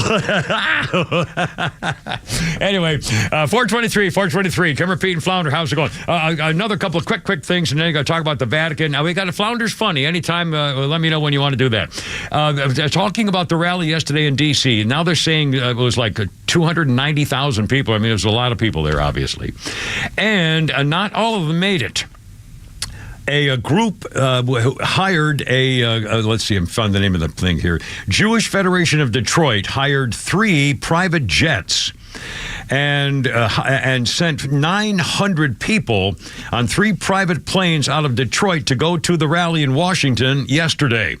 They left from Detroit. 300 of them were stuck at Dulles Airport for 11 hours and missed the entire event. They were frantic, kind of what the heck was going on, and it was deliberate. Apparently, buses failed to show up at their tarmac for their landing at 10:30 in the morning. The drivers had organized a mass sick-out to prevent the Jewish ralliers from attending the march in D.C. A spokesman said, "We learned the bus company told us this was caused by a deliberate and malicious walk-off by the drivers." The bus company admitted a significant number of drivers called in sick when they learned that they'd be taking hundreds of Jews to the pro-Israel rally. Those who were left behind spent 3 hours on the tarmac. They were finally funneled onto buses from which they were swiftly ejected because those weren't their buses. Those passengers, hundreds of them, were unable to board the limited buses, forced back onto the plane, and missed the entire damn thing. And then they had to wait several more hours for their team members who did make it to the rally to finally return to the planes and the chartered flights so they could go back to Michigan. Mm-hmm. Deliberate. That's got to be some kind of civil rights violation. Although I guess a bus driver has a right to call in sick. I mean, but again, here we go, you know. I mean, right and wrong. History repeats itself. Yeah. We're 1938 right now. We're at 38. And it's astounding because the population went along with it. And that's how they got away with it. The people, you know, there but by the grace of God kind of deal. And they got away with it. 425. Well, and by the way, one more quick religious kind of thing. I'm starting to get all religiosio on you.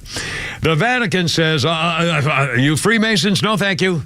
Everybody who believes in God and happiness, take one step forward. Not so fast, you Freemason people.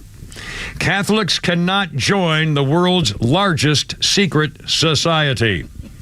The Catholic Church has reaffirmed today the teachings that laity or clerics participating in Freemasonry are in a state of grave sin. What kind of sin? Grave sin. The new 13-document public release deal has the signatures of Pope Francis and the Cardinal Victor to not participate in or affiliate with any Freemasonry groups. Freemasonry is the world's largest secret society, millions of members all over almost every country in the world. It was established first as the Grand Lodge in England in 1717. Freemasons swear oaths of secrecy fellowship, fraternity among members have accumulated a vast catalog of rituals, ceremonial attire, and secret signals between Masons. The aesthetic affectations often use Christian imagery, despite being used for non-Christian rituals. They're expected to profess a belief in a supreme being, but are not obligated to believe in a specific deity. Members of the Catholic Church are not allowed to join or affiliate with Freemasonry because of the organization's deistic, non-Christian teachings about divinity. Additionally, the secretive and ritualistic nature of Freemasons' lodges has often led to accusations from Catholic leaders of idolatry and clandestine opposition to Christianity. Freemason was rendered an excommunicable offense in 1738 by Pope Clement XII. He called the secret society of Freemasons depraved and perverted. Of course, that was back when the popes had girlfriends. Come on, you're killing me here. And they were murderers. My God, who was the most famous murdering pope there, Pete? I forgot the name of the guy. There was one pope. He slaughtered everybody. He had his own freaking army. I think he had the albino guys going out there. Man, they had girlfriends. Gregory. Let's just throw a name out Gregory there. right there. Greg. Anyway, the latest document says negative judgment in regard to Masonry Association remains unchanged. They are irreconcilable with the doctrine of the church. So. One of the funniest Monty Python skits of all time is John Cleese trying to talk the Masons into letting him join. It's one of the funniest damn things. I don't know that one. Oh, it's funny. Oh, hysterical. I love it. I love it. By the way, my grandfather was big in the Masons, and when he died, he had a Masonic funeral, and it was like the mafia showed up. Those guys. Were you allowed to go wherever? Well, yeah, I was a kid. I was a little kid. I remember seeing all these guys dressed in black, and it was like watching the Nation of Islam show up, and they're all dressed the same and all acted the same. Did they wear the funny hats? I don't know if they had hats on, but they had definitely had some of their garb on, some of the stuff. And my father joined, but left, and he would never talk about it. Oh, I thought they murdered. I thought you were not allowed. I thought they cut your head off. No, you can leave. It's just that you're not supposed to talk about it. Oh, now the Freemasons, the ones who'll put a snake in your mailbox if you do the wrong thing in a meeting or something. I think not the one. I think that might have been Unitarians. That's the Methodists. I think it's the severe Methodist, not the regular Methodist. I went to the Methodist church. I went to. Actually, it was really funny. It was a little teeny town in upstate New York, and it was the minister was from Georgia or Tennessee, I forgot, and talked like this. Was a very nice man, just a very lovely man. And my father used to teach the choir. I was in the boys' choir, and I played my trombone I was an acolyte. Particularly young boy. I tell the kid, first of all, give it a good firm grip. Don't just hold your hand out there. Give it a good firm shake. Give it a good firm grip. I get a little anal about this. I love to teach young kids, young boys.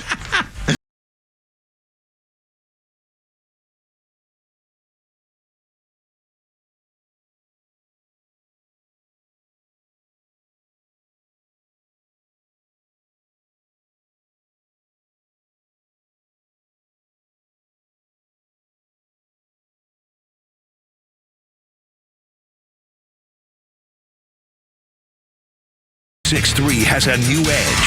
We are still proud to be Atlanta's only conservative news and talk station, but we continue to grow all the time. The Morning Extra now brings you an extra hour of live and local talk, now every weekday morning from 6 to 10 a.m. And Afternoon Drive is off the charts as the Kimmer Show returns to the air in Atlanta from 3 to 6. And in Glenn Beck, Clay Travis, Buck Sexton, Jesse Kelly, Jimmy Fela, Guy Benson, and the resources of Fox News. And that's News Talk Radio done the right way. Extra 106.3 FM and streaming across Georgia on the Extra app.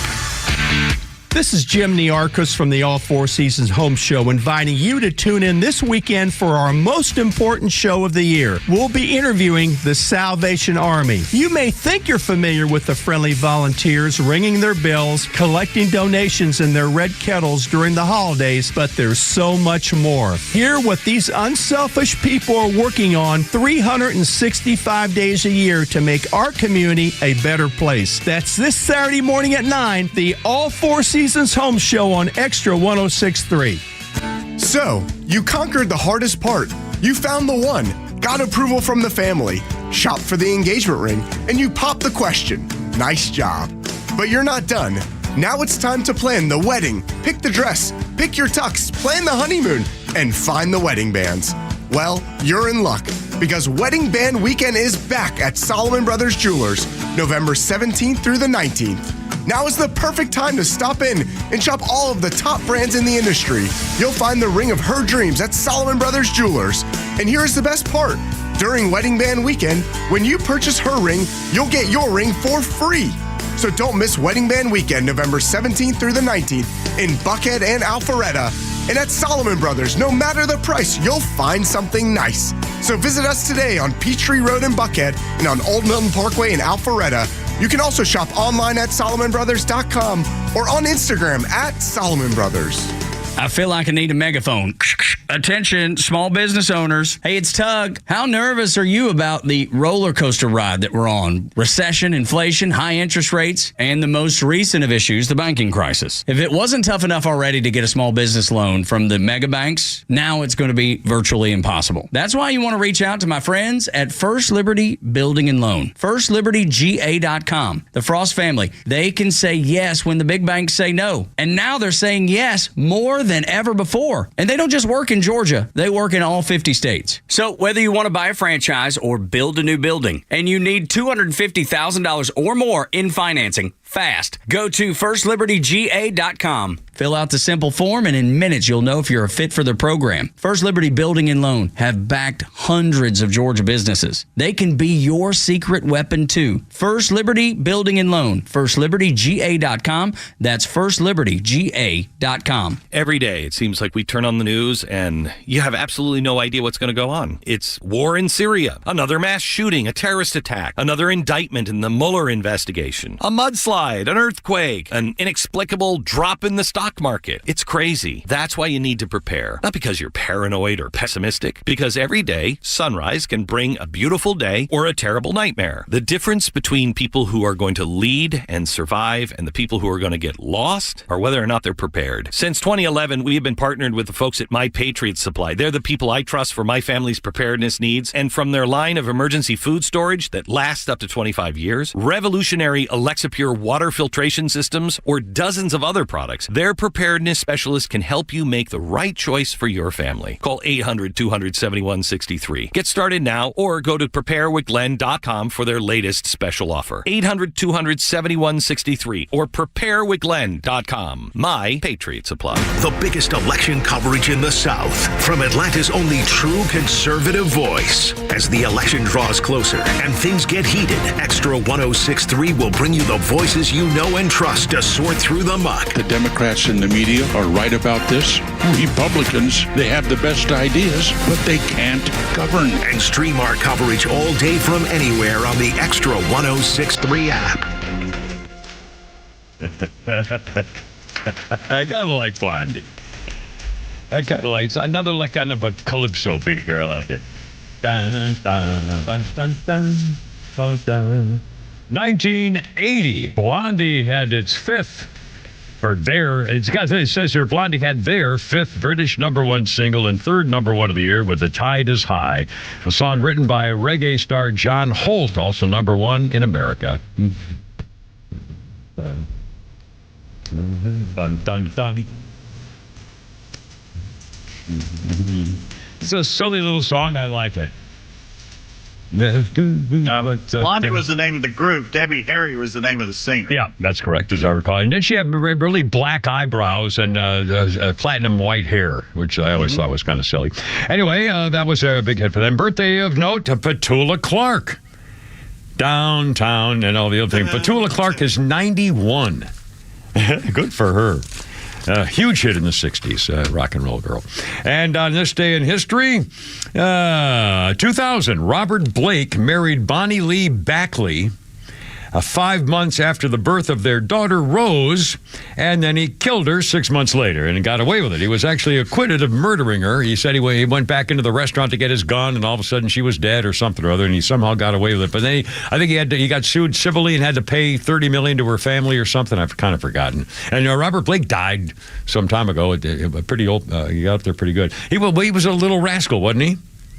Yeah, no, he was. Well, he may have been one of the Rascals. Yeah, but he was like a little Indian kid on one of those Western shows. Yeah, that's true. But he definitely was one of the little rascals. He wasn't Alfalfa, but he was one of the rascal kids, as I recall. 436. One more quick thing about about the issue with the Jewish compared to Hamas people. Remember the disgraceful Democrat liberal part of the squad, Jamal Bowman, that fat black guy from New York, who was the one who pulled the fire alarm so that the Democrats would get a break and they didn't have to go along with the Republicans because he would delay the Congress. So he deliberately shut down Congress, which is called an insurrection. Pretended he didn't know what he was doing. He thought the fire alarm wasn't, you remember the whole bill. He didn't get away with it. They actually did charge him with a crime, as it turned out. Of course, he'll just get a slap on the wrist. But anyway, he's at it again. He's back in the news, and this is ridiculous. He was one of the guys who spoke at the Capitol the other night, along with some squad members at an event called Rabbis for Ceasefire.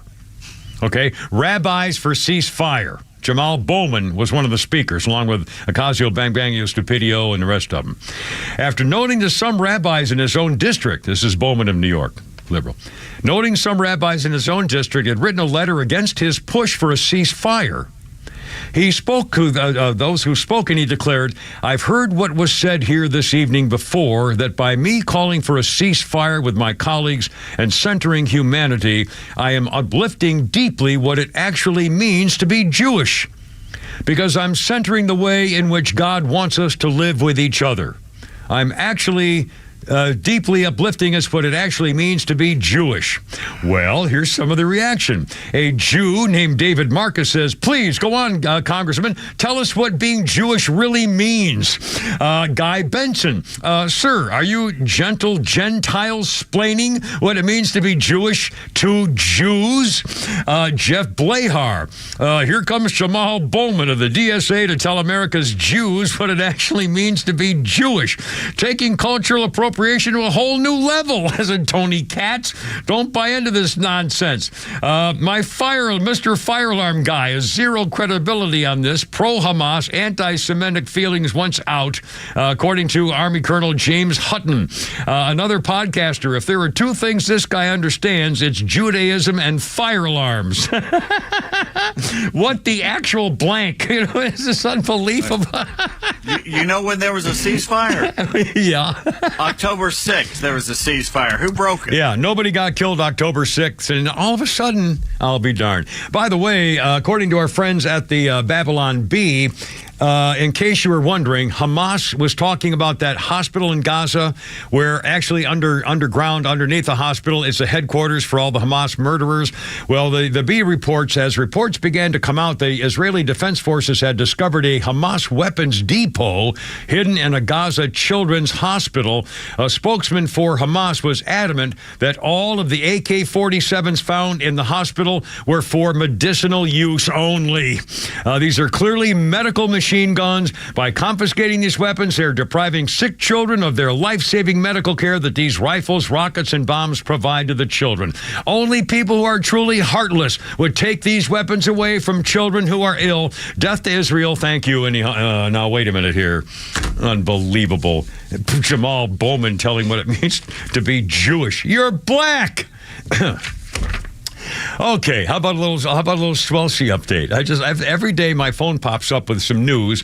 Oh God! So, geez, how about it shock me with a note, maybe to hold up a sign or something? Before we go down that road, let's do a quick comedy bit. All right, Flounders. This is a quick one, but it's a funny one about Biden. So. All right, there we are. Biden, in his term, pulled out of Afghanistan and pulled into Ukraine, Taiwan, and now Gaza, thereby starting wars with Russia, China, Iran, and basically the whole Middle East. And this guy knows he's going to die. It's a suicide mission. He knows what he's doing. Biden's a straight-up jihadi. That's what he is.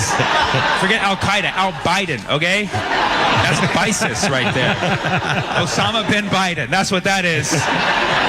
And you know who's been silent this whole time? Kamala Hamas. Who's that?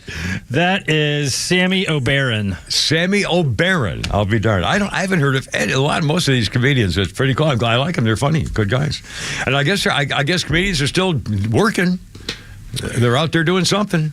It's becoming more and more popular again because a lot of the comedians just don't care about the woke culture anymore. Yeah, so hopefully this could be a good sign. Another one of those small good signs, I think, probably. 441. Here's our phone number if you'd like to join us. 404-741-1230, 741-1230. And the Swilsey update. Travis Kelce now has had to apologize to Taylor Swift's dad. And I think it's cute, by the way, that they've introduced each other to their families. Like asking permission to date your daughter. Did you ever, Pete, did you ask or have an opportunity to ask permission to marry your girlfriend when you wanted to marry her? No, they hated me. Oh, did they? They hated me since I was 18. Yeah. So when you started dating her in high school? Right after I got out of high school. She was a year younger. Yeah, and now what do you mean? You showed up at the door to pick her up one night and they said, "Who are you? Get out of my house," or what? They were planning to move back to New Jersey, and she didn't want to go. And there's whole problems going on with the family and something like that. So she decided to stay, and I said, "Well, fine, stay. We'll find a place for you to live here." And basically, that's what we did. And they hated me. Oh, yeah. Did she tell you that? Did you know that, or did she tell you my parents don't like you, kind of deal? Oh no, you could tell. I mean, there were family meetings with my parents about what was going on. They called the cops on. They called the cops on me. But what did you do? What were you doing? You were beating her up, or I mean, come on, you were. She left home at 17, and they called the cops, and the Gwinnett police said, "How old is she?" And they said 17. And she goes, "Ma'am, in Georgia, at age 17, you can do whatever you want." Well, was she living with you?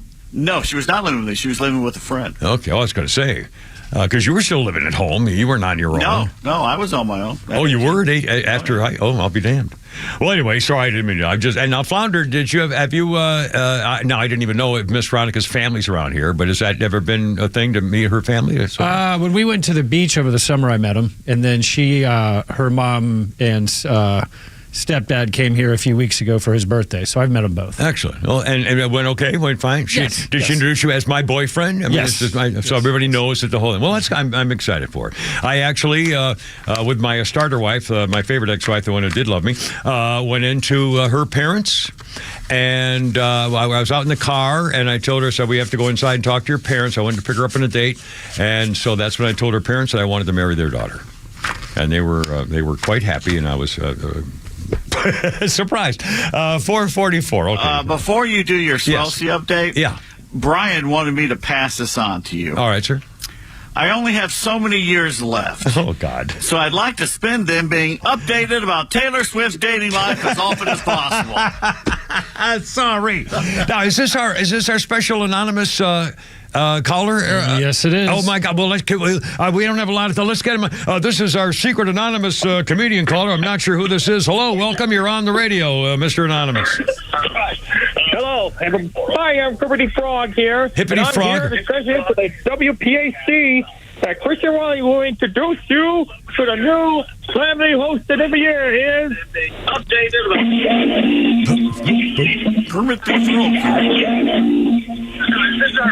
Hello there. I'm Scott Shannon. Do you know I was a retired radio? You know I was a radio host for at least 40 years. Wow. I went to PLJ New York, and after that, in all these years, 1970, I'm aboard.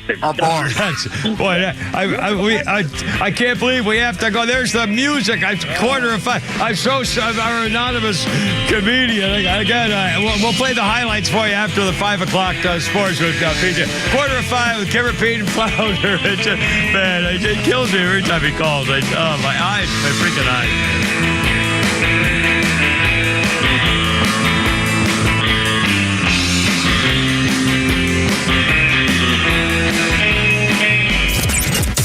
The Morning Extra is the right way to start your day. And here's what you missed. You'll pay $12,000 to save a dog. Oh, my God. Yeah. That's the truth. My uncle just spent $5,000. Yeah. For the second time. Do you know how many shotguns you could get for that dog? The Morning Extra. Now every morning from 6 to 10 a.m. Only on Extra 106.3. As the longest continually operating franchise in Major League Baseball, the Atlanta Braves have plenty of history to share with fans. Tours of Truist Park are offered year-round and take guests behind the scenes to areas normally off-limits during games. With artifacts and exhibits distributed throughout the ballpark, it is a definite must for any Braves or baseball fan. Visit Braves.com/tours to purchase your ticket today.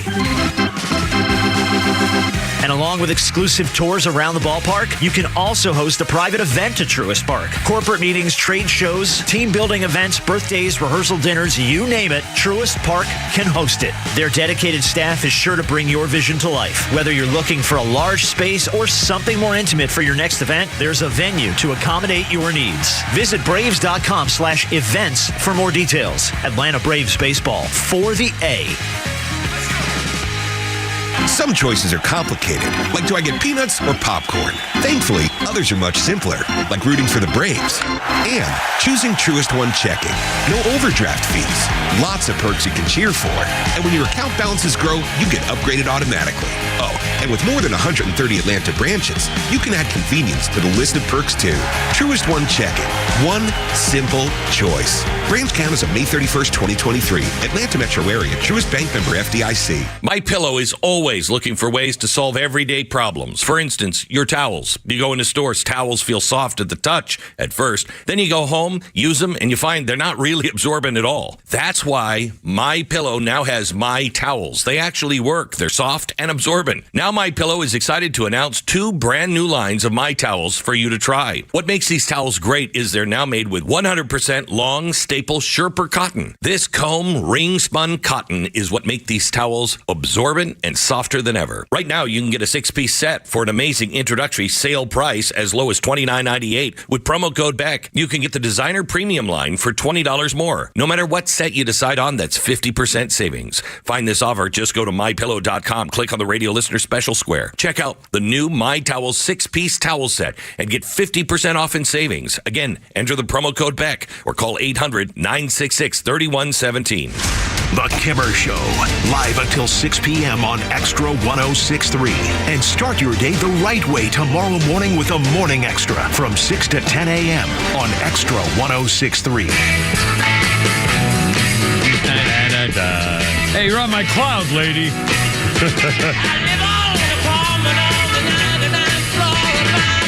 And the Stones, 1965.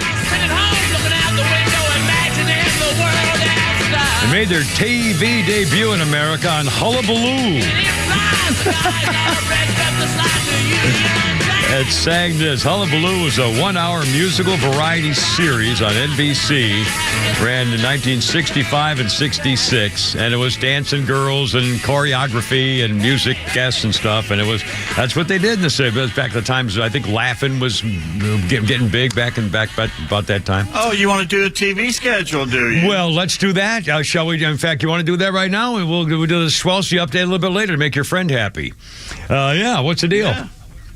Well, basically, somebody posted this the other day. Tom's Old Days that likes to do this. He brings out old photos. And he found the September 15th through 21st NBC schedule for 1968. 1968 TV schedule on NBC, okay? What do you think you were listening to or watching on a Sunday night on NBC in 1968? At Bonanza. No. Walt Disney. Oh, well, okay. Yeah. Well, yes. Walt Disney. Yeah. Early on the Sunday night. Then you had The Mothers-in-Law. Remember that sitcom? Oh, God. Kate Ballard or whatever her name was. Yeah, I remember the name. I never saw it, but I remember the name of it. And then, you were right, Bonanza came on Sunday nights. And after that, the Phyllis Diller show. Phyllis Diller with her husband, Wolfgang. Fang. Yeah. Fang. All right, Monday night, you had I Dream of Jeannie. Oh, I love that. You never showed her belly button. Rowan and Martin's Laugh-In, yeah, which you just mentioned, yeah, and then Monday night the movies. All right, now before you always had the Huntley Brinkley report before all this would start, right? Yeah. Okay. On Tuesday night, I don't remember this one. Jerry Lewis had a show. I don't think it was very long lasting. I don't remember much about it. Probably not. Yeah. But the one after is the one that broke all kind of rules. Julia, remember Julia? No. Oh God, yes, the black chick with David Jansen, maybe, or no, that can't be right. No, Diane Carroll. Diane Carroll, first black woman. Yeah, the first black primetime TV star. Yeah. Female, the first black female primetime TV star. Maybe the first That did black her own show. Male or female. Yeah. That's right, Joe. I forgot about that. Yeah, beautiful woman, very classy. I remember her. I remember she looked like she just had class. She was really elegant to me. I see. Beautiful woman. Yeah. Wednesday night, you had the Virginian, which I never really cared. Oh yeah, with Barbara. Was that Barbara Stanwyck and who? The daughter? No, that was the Big Valley. Oh, the Big Valley. That's right. My God. Let's see now. Okay, then you had the Kraft Music Hall. Robert Drury was. I'm sorry. I'm trying to remember the people. Was that Robert Drury? Was that the guy from the Virginian? Oh my Lord. James Drury. James Drury. Somebody Drury. Yeah. I didn't like that show. No. After the Kraft Music Hall, which is usually they roasted people. They had the Dean Martin roast and stuff like that. Yeah. Yeah. And The Outsider. I don't know what The Outsider was. You remember that show? I do not remember The Outsider. All right. Thursday, one of my favorite shows of all time, Daniel Boone. It is 1968. Fess Parker.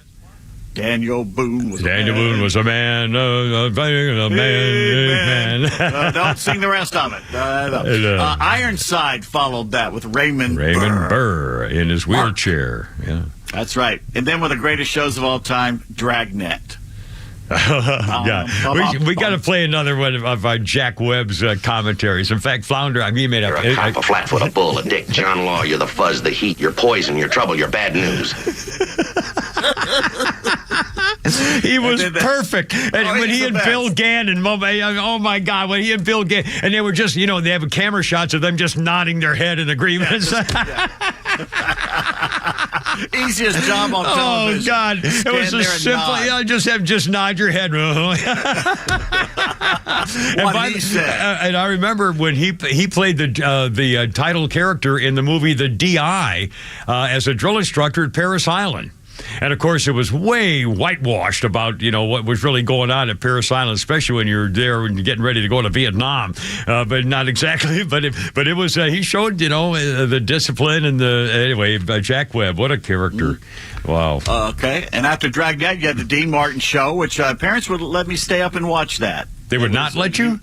They would. They would. Stay up and watch Dean Martin. I don't know why. Friday night, probably one of your favorites, Wagon Train. Oh, with Ward Bond and Ward and was that Clint Eastwood? No, Rawhide was Clint Eastwood, I think. Or not Rawhide. Yeah. Yeah, Clint Eastwood was on Rawhide. Yeah, and Ward which one Bond. Was Steve McQueen? Oh, I'm sorry. Steve McQueen did a show too. No, he was the Wanted Dead or Alive. Yeah. With a funny with a sawed off 30-30 and the funny handle on it, like I have on my mare's leg.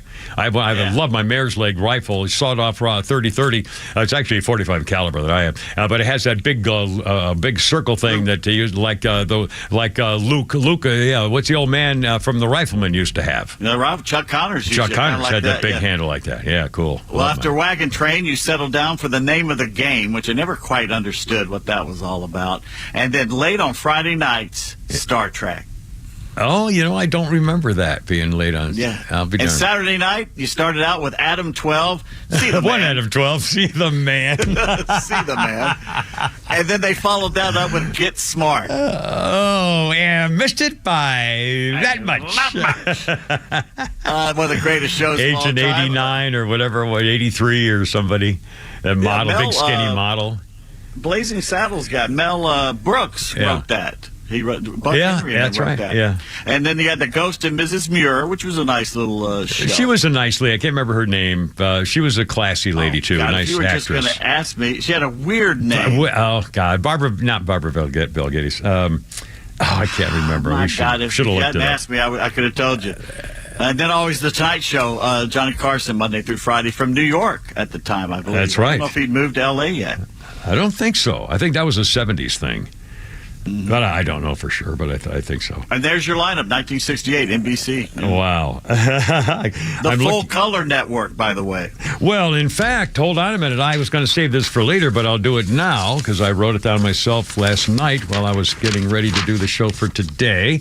1926, on this day, here's what I wrote. 1926, the currently disgraced Peacock began on this day as a radio network of 24 stations. And then I wrote down the National Broadcoping Castration, which I actually said once as kind of a joke.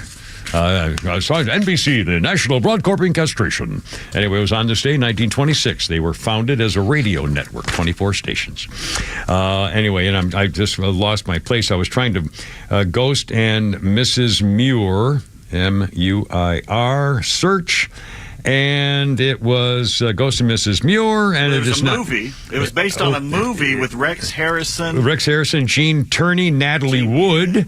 George Sanders, Vanessa Brown, and Edna Best. But what about was the Ghost and Mrs. Muir canceled? Well, I don't have that. They're only doing the movie, not the TV. Oh, here we go. The TV series. They still, Mrs. Muir, NBC canceled this. Stevens. Come on, who had played in it? Hope Lang. Yeah. Edward Mulhary and Hope Lang. 1960. Hope Lang. Very nice looking, very nice actress. Anyway, God, we blew that whole thing. Oh, my God. It's almost blew the whole segment. Well, now, I'll say that I'll do the Swelsey thing shortly after 5 o'clock. And also, in case you just joined us, you're going to hear some really cool audio comments, some sound bites coming up here about some of the topics in the news, including a lot of F-bombs that we have edited out. Flounder found them totally appropriate. But first, a quick update from Billie Eilish. Now, remember, the first time I ever saw or heard Billie Eilish, I was not impressed. I thought I didn't get anything about. I thought it was a guy. First of all, I didn't know whether it was a male or female. And then, Pete, I think you kind of educated me that this was a major star coming out of nowhere. Well, she's only 22, and Billie Eilish is bemoaning the fact that she's a woman. Billie Eilish talked to Variety about the impact of growing up in the public eye after rising to fame as a teenager. She says being a woman is a struggle. Being a woman, quote, is just such a war forever, especially being a young woman in the public eye. It's really unfair. She had a good old-fashioned rant against the double standard of the media. You wear something that's at all revealing, and everyone's like, oh, but you didn't want people to sexualize you? You can blank my blank. I'm literally a being that is sexual sometimes, blank you, unquote. Wow. Nobody ever says a thing about men's bodies. If you're muscular, cool. If you're not, cool. If you're rail thin, cool. If you have a dad bod, cool. If you're pudgy, love it. Everybody's happy with it. You know why? Because girls are nice. They don't give a blank because we see people for who they are. By the way, Billie Eilish is now promoting her mother's plant-based nonprofit charity called Support and Feed, while encouraging people to address the horrible connection between meat and systemic issues like racism. Food justice is a real-ass thing. Systemic racism is some real blank. They're trying to kill you guys out there without anybody realizing it. Yeah, meat is racist, apparently. Okie dokie, Billy. Whatever you say, kiddo. She's 22 and worth $100 million, and I'm working with you guys. Coming up, Swelsey. Great voice and a nice rat. Yeah, and when she dresses like a girl, she kind of looks like a girl. Anyway, coming up also, did a ghost pull this lady's hair on a ghost searching trip? Coming up next with the Kimmer, Pete, and Flounder, and holy crap, it's sports and more Flounders, funnies, and Skynet and the whole wheel. Almost 5. Look out. Here we go.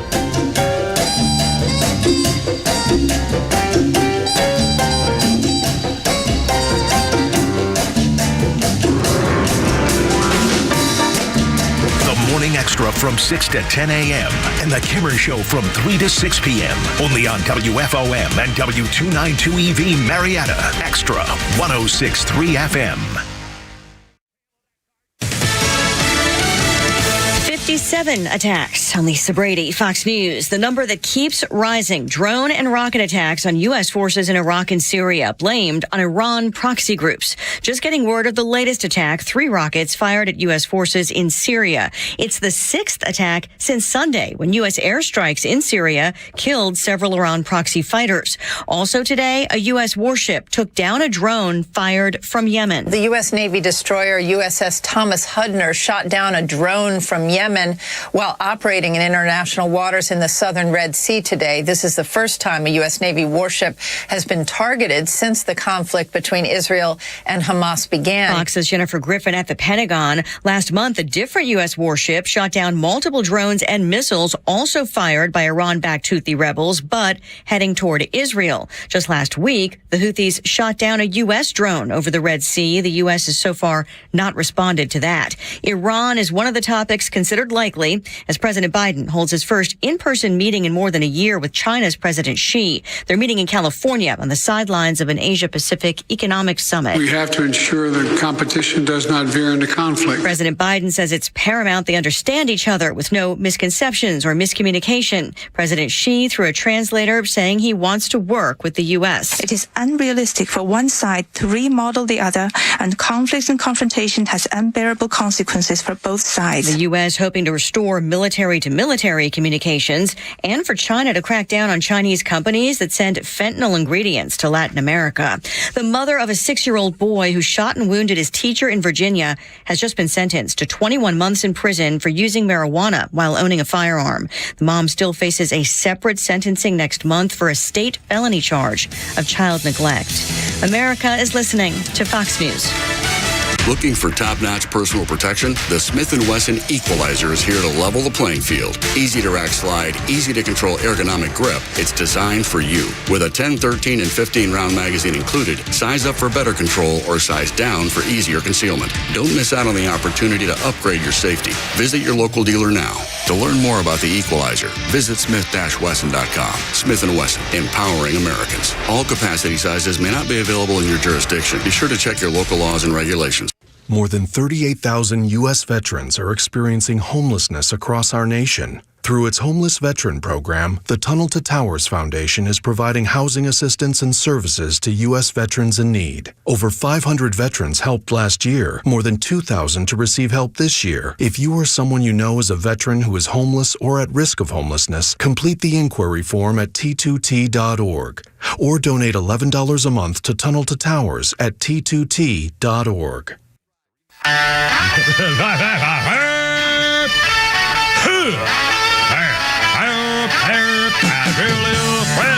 Let's get it together, ladies. Left shoulder, right a blank. Ready on your dog. Target.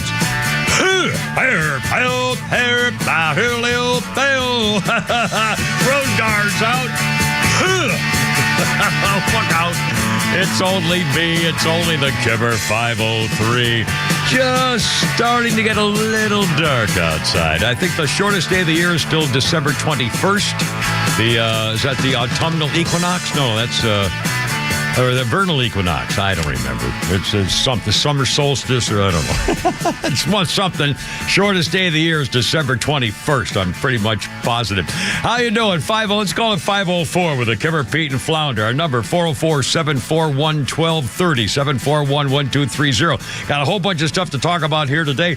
Some social issues and Hamas and Jewish issues. And Christopher Wray is lying again to Congress and showing he's not doing his freaking job. The disgraced director of the FBI. And we'll have our Swelsey update and Holy Crap at Sports and more Floundered Funnies and Skynet. And we got a million things coming up here for you very, very shortly with the Kimmer, Pete, and Flounder. Let's see, a quick one newsy update. I think the balls on these people are unbelievable. Hunter Biden's attorney is now asking a judge to let him subpoena Donald Trump and Donald Trump's former attorney generals and acting attorney generals and so forth, because he is now, listen to the balls on these people. He is arguing that he needs to subpoena Donald Trump in order to investigate what they did using improper, incessant, and partisan pressure when they went after Hunter Biden. The initial investigation born out of a wider probe into Mr. Biden's taxes and foreign business dealings. Public reporting reveals certain instances appear to suggest incessant, proper, and partisan pressure applied by then-President Trump to my client in relation to getting an investigation of Mr. Biden.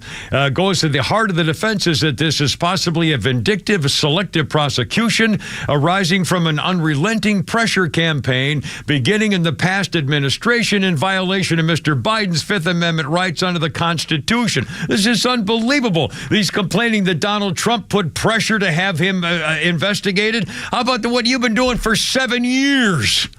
You freaking Democrats. This is unbelievable. You should talk. Holy, a vindictive and selective prosecution. You impeached Donald Trump twice for nothing. A phone call and a letter. Oh, my God.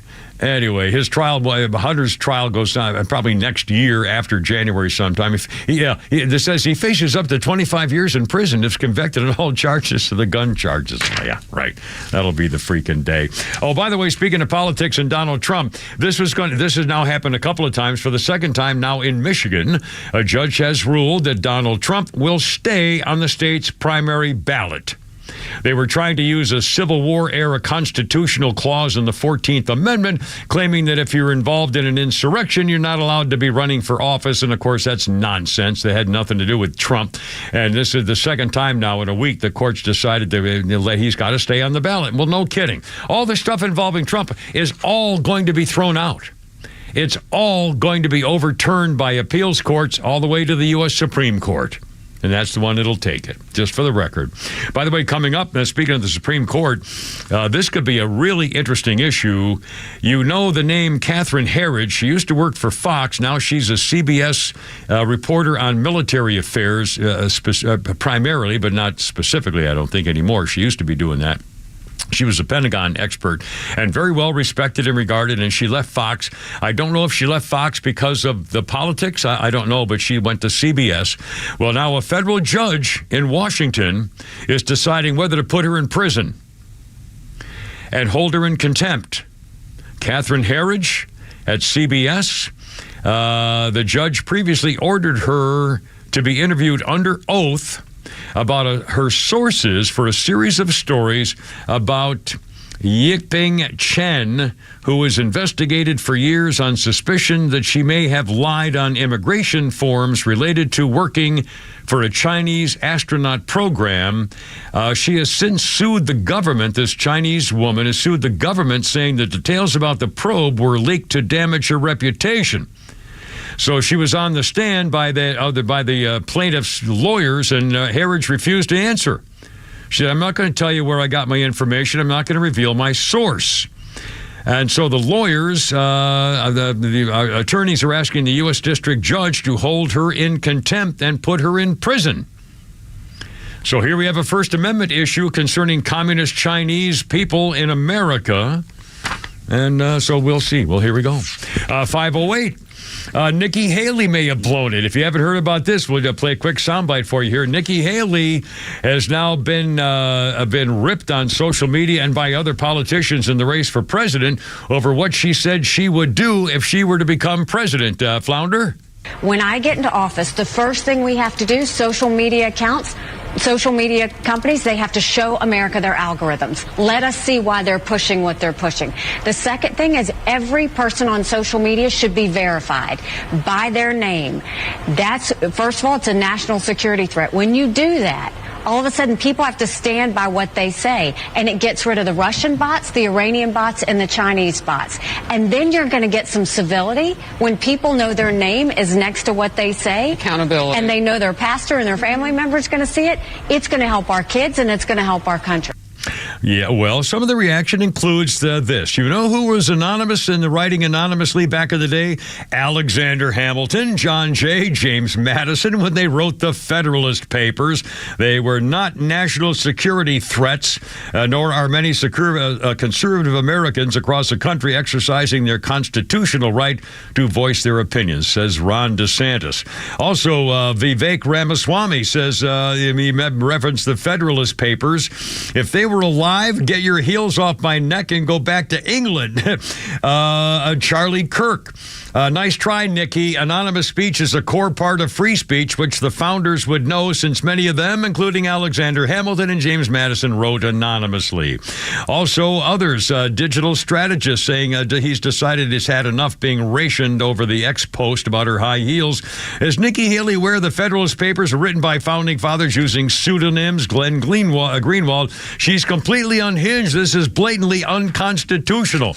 And I have a feeling this is going to come back to haunt her. She's trying to be strong and tough to show we need civility. But, Pete, you made a point earlier. What's civility got to do with it? Yeah, that's how they got rid of Trump. This is an open debate about the world going to crap, and we need to, not mince words about it. Now, if she's going to do social media ID, now do voter ID. Be a Republican and actually do something for once. Yeah, stand up for free elections and fair elections and safe elections. By the way, okay, Pete's coming up at 5:11. Quick update on Swelsey, as I've been promising. Travis Kelce has issued an apology to Taylor Swift's father. If you may have seen the video, it's kind of gone weirdo. Everything about Taylor Swift and Travis Kelce's going weirdo. Scott Swift, the dad, tried to high-five Travis after Taylor changed a lyric in Karma to reference the NFL tight end during her tour, Eras tour. Travis Kelce's ensuring he has no bad blood, unquote, with Taylor Swift's dad after meeting him for the first time. On the podcast, highlights with his brother, Jason Kelce, also an NFL player. He says, how's it feel to be officially the guy on the Chiefs? And he said, you were so shocked that you left when Taylor changed the wording to the song about him. You were so shocked you left Scott hanging. Scott's over there looking for a high five. And the viral video of the two men reacting to the change in the lyrics, Scott can be seen trying to give Travis a celebratory high five. And Travis Kelce says, man, yeah, Mr. Swift, calls him Mr. Swift. Mr. Swift, I apologize, a big guy. Oh, man, I missed that. I never miss a high five, too. Big high five guy. It's the most electric thing you can do at an event. So sorry. And I think it's so nice that he calls him Mr. Scott. You're going to let this guy off the hook with a relationship swaying you from a lifetime of fandom? He says, I might have persuaded him at dinner the night before I met him to let me date his daughter. It was an electric crowd. Everybody went to the shows. Taylor was on record saying it's one of her favorite. Again, I love this. He says, Taylor was on record as saying it's one of her favorite places to play. So hats off to you guys for showing the love. For those of you who haven't seen all the videos of me on your TikTok and Instagram, I was enjoying myself there. The show was even more electric. I know Taylor absolutely ripped it. She loved it. She killed it and looked like she was having some fun up there. And after the show was over, she gleefully ran into his arms, gave him a big kiss, went viral online. Their public display of affection. I'm telling you, I love these lovebirds. I think it's real, and I think he's showing you can be a tough guy man and still love your lady and give her the little special You know how love. we know you're... Shut up. 5:30. Little things. I got to live on something. It's 5:13. Holy crap, it's sports is next with the Kimmer, Pete, and Flounder. And Bumper Stick and Rick. We'll get him too. Hold on. Stand by. 5:13 later.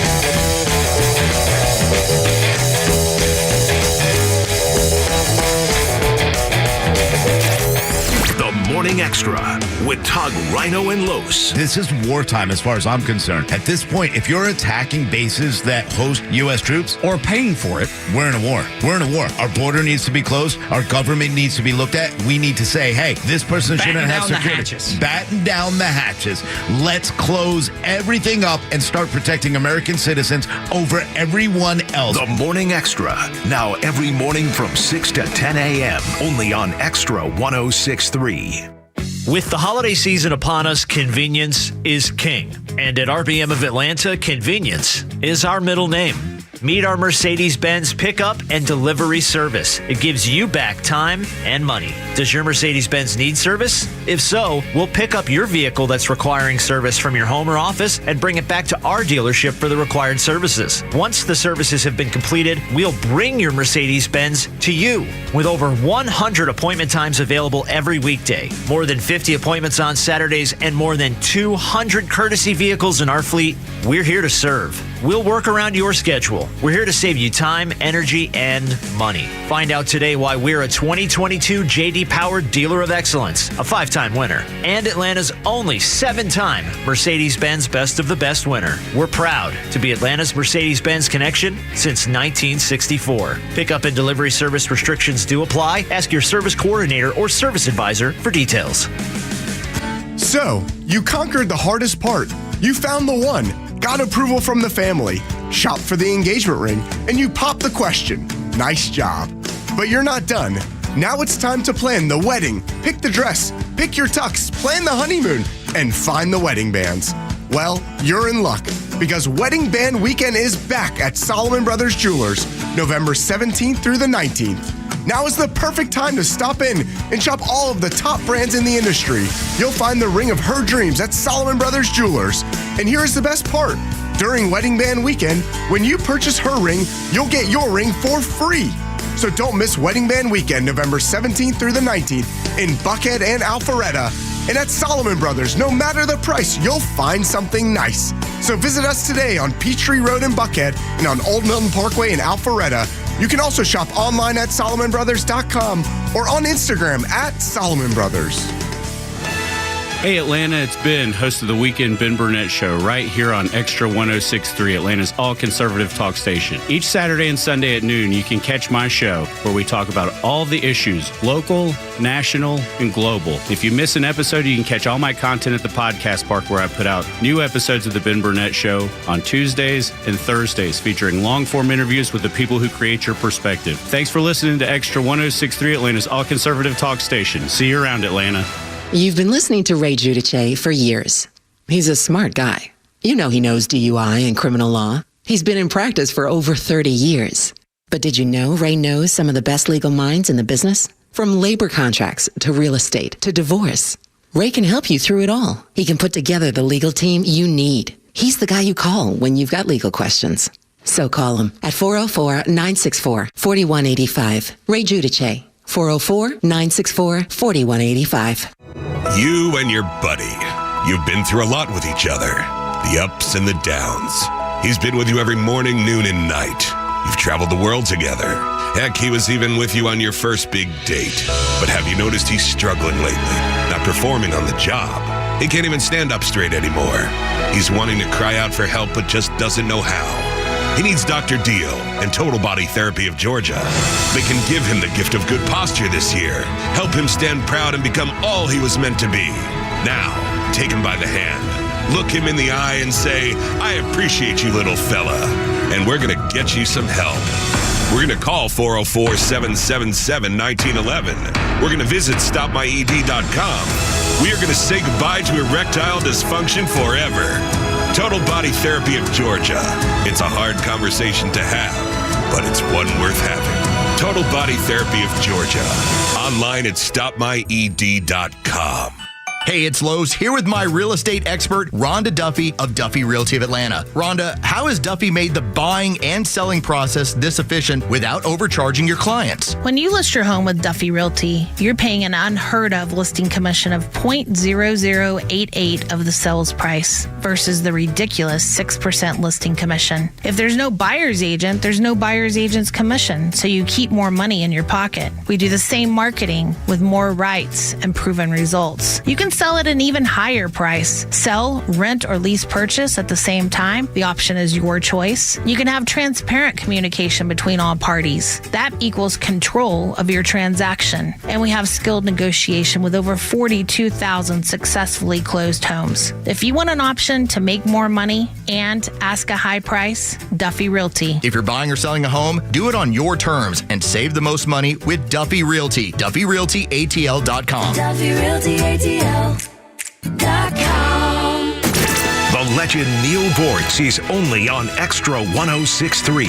With daily commentary you'll hear throughout the day. And he's on live with a Morning Extra every Tuesday morning at 7:30. Atlanta's only conservative news and talk station, Extra 106.3. And catch all of Neil's commentary on the Extra app. Look out, 519. Bumper sticker Rick, hold on a second. I know it's getting dark and everything, but I promise we'll get right to you. Also, I can't believe I don't have a single sports birthday or sports history note from looking last night and this morning. So I'm feeling kind of letting you down. But we got the best anyway. Holy crap, it's sports and Pete Davis. Brian Snicker came in third in the National League Manager of the Year award, voting by the sports writers here. Wow. Skip Schumacher, the Marlins won, followed by former Brewers and now Cubs skipper Craig Counsell. Brandon Hyde of the Orioles won over in the AL. And it seems that Ronald Acuna Jr. does not want his amazing year in the baseball field to come to an end just yet. He's down in his native Venezuela playing for Los Tiburones. Oh, I don't... The Sharks in their winter league. Yeah, I don't like it either, but how can you stop him? Yowie. Boy, let's hope. Let's hope. Sliding into the base and pulls a hamstring or something, sliding into third, and John stealing another base to show the fans how much he loves the thing with the thing. Gets hit in the pinky finger with a fastball high and tight inside. Come on, you're killing me here. All right, we get it. Sorry. You don't want him there. Well, he's ours. Malaria. Well, a mosquito could beat him. You got happen with his eye. A mosquito could eat his eye vein. A meteorite. Tremendous possibility. Oh, sorry. MLB is thinking about shortening the pitch clock from 20 seconds to 2 next year. To 18. From 20 to 18. So, they're going to say, another 8 minutes? 4 minutes? It's because in the postseason, the time went up about 7 minutes, and they didn't like that trend, so they're going to try and bring it back down a little bit. Georgia keeps on winning. Not only are they back where they belong, on top of the College Football Playoff Committee's poll, they just picked up a 4-star defensive lineman from Dublin High School. Nasir Johnson had been committed to Florida, but he's changed his mind. A big recruiting win for the Dogs there. He's the number 27 defensive lineman in the country for the class of 2024. He's number 25 in the state of Georgia. He's 6'4", 300 pounds. Well, he may have me in height, and I don't want to brag, but I'm within 85 pounds of him right now. If I work hard over the holidays and really pound in the vittles, I could get within 75 pounds of him by New Year's. Well, he's got me by 150 or more. You're never catching it. UGA has the longest winning streak in college football at 27. The next team at 17 is who? Who's the next? Virginia. No, Virginia. I don't. You asked They're me. like 2-8 this year. I don't even have any. Washington at 17. There you go. So how does that $76 million being paid to fired head coach Jimbo Fisher break down to? Okay. Former Channel 46 sports director Steve Taylor said on Facebook that Jimbo will get $26,301 American dollars a day for the next 8 years. Oh, my God.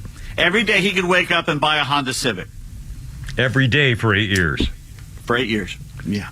Holy as for the college football playoff top 25, you got Georgia number 1, followed by Ohio State, then Michigan and Florida State. Washington just out again at number 5. Then you got Oregon, Texas, Alabama, Missouri, and Louisville at number 10. Then Oregon State, Penn State, and Ole Miss at 13. Oklahoma 14, LSU 15, Tennessee 18, and North Carolina 20th. Do you see anything other than Georgia, Ohio State in the finals? I think, we don't know about Michigan because they could be suspended. They could be kicked out. Well, I think Ohio State's, I don't know if they're a better team than Michigan, but either. Well, if whoever wins the Ohio State-Michigan game may be that'll out. be the one, yeah. Usually they don't try and do that, but we'll see how Washington's had some shaky wins, so I don't know about that. Yeah. The Bahamas Bowl has moved this year to Charlotte and will be called the famous Toastery Bowl. Famous what? Toastery Bowl. What is that? What's Toastery? It is a restaurant around Charlotte, North Carolina. It's somewhere around North Carolina. A restaurant has got enough money to sponsor a whole bowl game? Well, for 1 year. Gee, yeah, but still, my God, it's got to be millions of dollars, isn't it? I mean, you don't get that for $50,000 or something. Well, it is the Bahamas Bowl, so I don't know if you say millions of dollars. Wow. Tonight, can I interest you in maybe Central Michigan and Ohio? Tonight's Wednesday night. I've done my laundry. I've done some possible cleaning. I might tune in for 20 minutes, as possible. I'll be working, but. Well, how about Buffalo at Miami of Ohio? Nah, I know. Is that sexier for you? Nah, I'm not feeling that at all. All right, Flounder, hit it. You know what you. Oh boy, what are we doing now? In case you've been wondering what non-convicted murderer O.J. Simpson is up to these days. Oh boy. Wonder no more. O.J. was on a podcast recently, and the host said, it's hard to catch up with you former running back, because you're always partying these days. Ooh. And O.J. agreed, saying he recently hooked up with a college girl from New Hampshire. Oh, my God. Quote, You'd be surprised how many girls have father issues. You'd be shocked at how many girls have granddaddy issues. I did like her, though. It lasted about 3 days. She had to go back to school, end quote. Yeah, she had homework, in the paper. She had to go back to school. Oh, my God. What is he, 70? By the way, no, O.J. Simpson is 76 years old. So, Kimmer, what is your excuse? I got no excuse. I got nothing. I don't have any, chicks need guys with skills. I have no skills. I have nunchuck skills. I don't have a Heisman Trophy. I look like this. Remember when Amanda looked at me? I pictured her back when I was a TV anchorman, and she said, "That's you." There's no excuse for you not to be pulling the birds out of a Buckhead bars, right? Well, I do have Asian cheerleader night of the Kimmers fan club contingent once a month. But they don't know who you are. But they don't really. Yeah, it's not. It's not. Just off the boat from Manila, they have no clue. I got nothing. Browns quarterback Deshaun Watson will undergo season-ending surgery on a broken bone in his throwing shoulder. Oh, boy. Deshaun says he's disappointed by the bad news, but looks forward to a long rehab stint of massage therapy. Adam Schefter of ESPN reporting that Bills head coach Sean McDermott is on the hot seat. Oh? They're 5-6. Well, yeah, but they got player issues, don't they? Yeah, I think their window's closed. Frankly, this problem is happening there. Yeah. Dan Orlovsky of ESPN floated a big rumor saying he's heard that Bill Belichick will leave the Patriots at the end of this season, and the 71-year-old coach will take his talents to another team. Which team do you think that would be? I would believe that would be San Diego. Well, you'd be incorrect, sir, because there's no NFL team in San Diego. Where are the Chargers? Where are the Chargers? I'll screw you. L.A. by somebody. Vegas, I don't know where they might. Abilene, Texas. Abilene, the Abilene Chargers right there.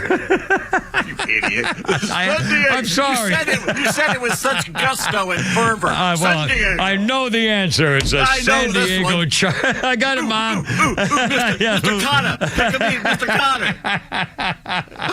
Jeez. Sorry to get your hopes up, Falcons fans. I was so close. You were missed it by that much. The Hawks won in Detroit 126-120 last night. They have the Knickerbockers at State Farm Arena tonight, so be sure to bring some Febreze to counter all those Knicks fans. Yeah, here go there. By the way, they're doing something called an in-season tournament. I have no clue what they're talking about. NBA? Yes, I'm just going to roll with it. I have no clue what it is, but we're just going to roll with it. End-of-season tournament. No, in-season tournament. In-season tournament? What is that? While they're playing the series? Oh, my God. I don't know. It's like soccer where they go off and play other leagues before they come back. I don't know. In the computer? in? All right, play the sound again, Flounder. You know hold on a minute. Here we go. Need a short Former Alabama baseball coach Brad Bohannon and an associate will be banned from Ohio sports books due to an alleged inside info scheme involving a Crimson Tide baseball game. Bohannon's associate placed a wager and attempted to place another on a Bama-LSU baseball game April 28th with the BetMGM sportsbook at the Great American Ballpark in Cincinnati. That's where the Reds play. ESPN says Neff made a parlay bet that included LSU beating the Crimson Tide and also attempted to place a large straight bet of $100,000 on the Tigers to beat the Tide, which drew suspicion from the sports book. Since he's with Alabama, I guess. Well, Alabama scratched its scheduled starting pitcher prior to the game, which LSU did win 8-6. On this date, November 15th, 1886, the Cincinnati Red Stockings trade catcher Jack Boyle and $400 to the St. Louis Browns for outfielder Hugh Nickel. Why do we care? I don't know why. I guess it was a first black player traded, maybe, or I don't know. First trade ever. Oh, really? What year? That's right. 1886. Wow. And people forget baseball goes back before 1900. Civil War Bay. They were playing was it 1840? When did they first start playing baseball? 1840s, we think now, or do you remember? You're the one that should know. You were at the opening game. I was there. I threw out the first pitch one. That was unbelievable. On this day, I don't know. It's sometime. Yeah. Well, actually, Civil the Braves, War, I think. the Red Stockings started in the early 1870s, I'd say, because the Braves started in 1876. 1846. 1846. First baseball. Yeah, I told you. Yeah. And you know where they started, Kimmer? No, I don't. San Diego. Oh, thank you. With the Chargers? Oh, sorry.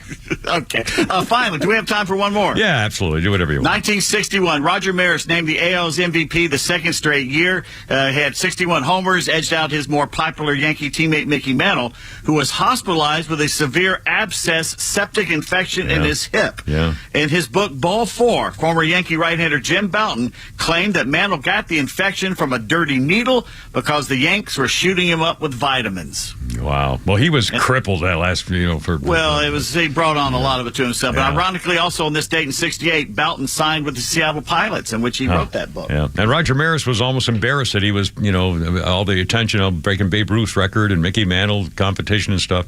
I felt bad for the guy. And eventually, everybody, kind of showed what had happened to him and appreciated his efforts and his family. And then Mark McGwire came along and lied in front of his family. Yeah. Scumbag. Yeah.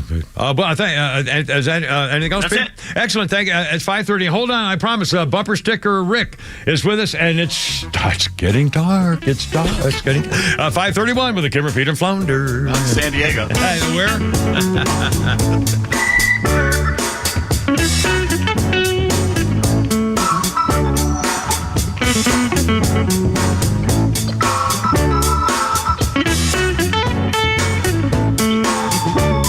This coming election stands to be one of the biggest and most contested of our lifetime. And as the rhetoric ramps up, count on Atlanta's only conservative news and talk station to bring you the latest election news and opinions from the local and national voices you trust. And this judge is now afraid that Donald Trump is, calling for violence again. That's nonsense. I stand behind Trump and his ability to be able to speak about what he is being charged with because they have every right to sit there and throw out these bogus accusations. We're proud to carry the torch as Atlanta's only conservative voice. Extra 106.3 FM and the Extra 106.3 app.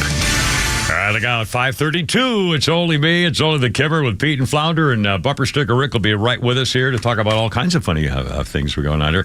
Also, a word from my friends at Atlanta Safe House. Man, I had a meeting. I had my medical exam. Was it yesterday? What's today? Wednesday? It must have been yesterday. I had actually 2 this week. Anyway, and the doctor was talking about stuff that happened to me in my medical records after I got cancer from the Agent Orange and all that stuff. Well, for the VA, of course, I didn't have the medical records because when I went down to Florida, I didn't have my safe. And if I'd had my Atlanta Safe House safe down in Florida, I would have had my medical records, but they were lost 20 years ago. And people in the hospital threw them away. So anyway, because I didn't have my records, I'm probably not going to, it's just another nightmare. You need a safe. If you haven't thought about it, for your Social Security card, I mention it every time because it's really simple. You shouldn't put it in your wallet.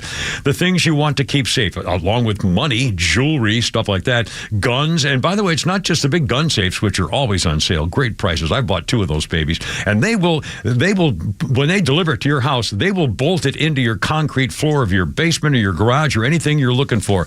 And again, I love this about them. Jeff and Mark, these guys are a non-woke company, Atlanta Safe House. Their Safe House people only use off-duty police and firefighters and military to deliver their safes, giving them an opportunity to make a little money on the side for a second job and also to show appreciation for what they do for America. This is the company, AtlantaSafeHouse.com. Check out. In fact, it's not just big gun safes, big ones. They have pistol safes, which are real handy because it locks up your pistol, and yet you can take it with you if you're traveling or whatever. Protecting your assets. And they have all the top brands, and whether it's jewelry or cash or business papers or your divorce papers and living will and your marriage things and the stuff you want, maybe your first prom rose you got from your first boyfriend. Keep it locked up. Protect your assets. They have a showroom in Ackworth. Tell them the Kimmer sent you. Check them out on the web to see what they can offer you right now. AtlantaSafeHouse.com. The 15th annual Polar Plunge is coming, and we need your help. Right now, you can help raise money for Special Olympics Georgia athletes to provide year-round sports training and athletic competitions in a variety of different sports. If your company would like to get involved, log on today and learn more about our sponsorship opportunities at SpecialOlympicsGA.org. All proceeds raised will benefit the 17,731 athletes of Special Olympics Georgia. Get more info at SpecialOlympicsGA.org. Step into the great outdoors with Realtree, Georgia's very own outdoor company. Hi, I'm Bill Jordan, and I'm here to tell you about the incredible experiences that await you and your loved ones. At Realtree, we've dedicated ourselves to creating quality products and experiences that enhance your outdoor lifestyle. Whether you're an experienced hunter or a novice angler, Realtree has everything you need to make your outdoor adventures a success. Visit Realtree.com to discover a world of possibilities. Realtree, family, friends, and the outdoors. Join A Second Chance Bail Bond CEO Daniel Madelon and host Tug Coward for a new weekly radio show, Back Your Blue. They will highlight special initiatives, criminal justice programs, and community events aimed at keeping our communities safer. Tune in Saturdays at 11 a.m. to learn some good news about and from the law enforcement and justice communities. This week's guests are Kim Peace-Hill and Barbie Brown from Blue Thanksgiving. Tune in on Saturday or find it online at thepodcastpark.com. No one plans on going to jail, but when it happens, it's important that you know who to call. Call A Second Chance Bail Bonds, where we believe everyone deserves a second chance. Whether your loved one's been arrested in Cherokee, Clayton, or any of the other metro Atlanta counties in between, A Second Chance Bail Bonds works fast to help expedite release within hours. A Second Chance. It's better to know us and not need us than need us and not know us. Call A Second Chance 24/7 at 770-627-3235 or online at atlbail.com. Hey folks, it's national champion quarterback Buck Ballou here. It's that time of the year again. Medicare open enrollment at Sonder Health Plans. They are your Georgia-based Medicare coverage company. They believe in good old Southern hospitality. Man, when you call them, you'll get a real friendly voice on the other side of the line, not some robot. They're Georgians caring for Georgians. So during this open enrollment period from October 15th to December the 7th, make the smart choice. Call 800-331-2928 or visit SonderHealthPlans.com. For the latest coverage of Israel at war, keep it right here on Extra 106.3 for Fox News updates at the top of every hour and the conservative voices you trust bringing you the latest. We'll give them up if you stop the bombing. No. We're going to continue the bombing until you give them up. To negotiate in any shape, form, or fashion would show vulnerability. They're negotiating from fear. And stream our coverage anytime on the Extra 106.3 app. All right, look out. Here we go. 5:37. Rick's coming right up. Stand by. First, 1978 on this day. Very grateful there.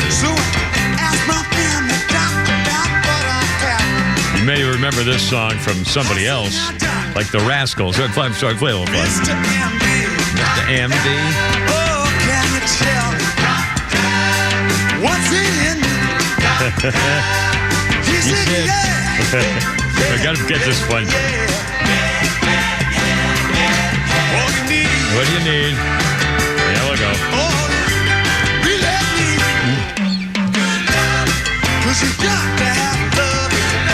Good lovin'. 1978, the Grateful Dead's 10th album, Shakedown Street, was released. Included their cover of the Rascals hit Good Lovin'. This is a pretty good version of it, actually. I had never heard this before. I like it.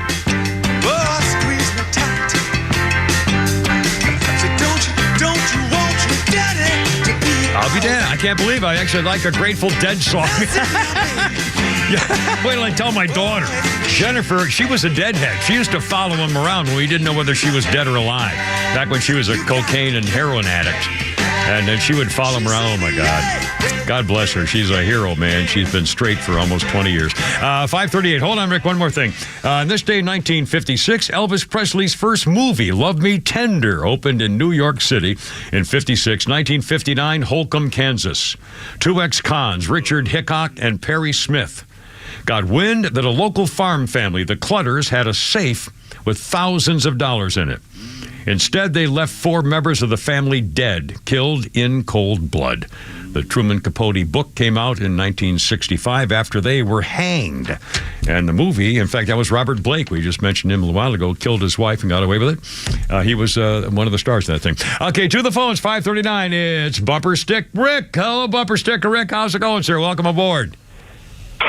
I just had I had an update for you, Kimmer. You know, I put that picture a few years back of my daughter listening to the podcast in Piedmont Hospital in her little bed. Yes, sir. And then I saw you at the ball game in the 106.3 booth and gave you a little update there. Yes, well, indeed. I had to tell you another update. there's going to be another lunatic, and we're going to the hospital for our son to be born. And so we're going to send in another picture of another maniac coming into this world, listening to the Kimmer Show. Oh, outstanding. I remember that so well. I can't believe it. And I hope your family's okay with that. I don't know whether the wife is on board with this or not. But everybody's on board, and everybody's on board. You remember I brought my mom to the ball game, right? Mom's still wondering when you're going to give her a call.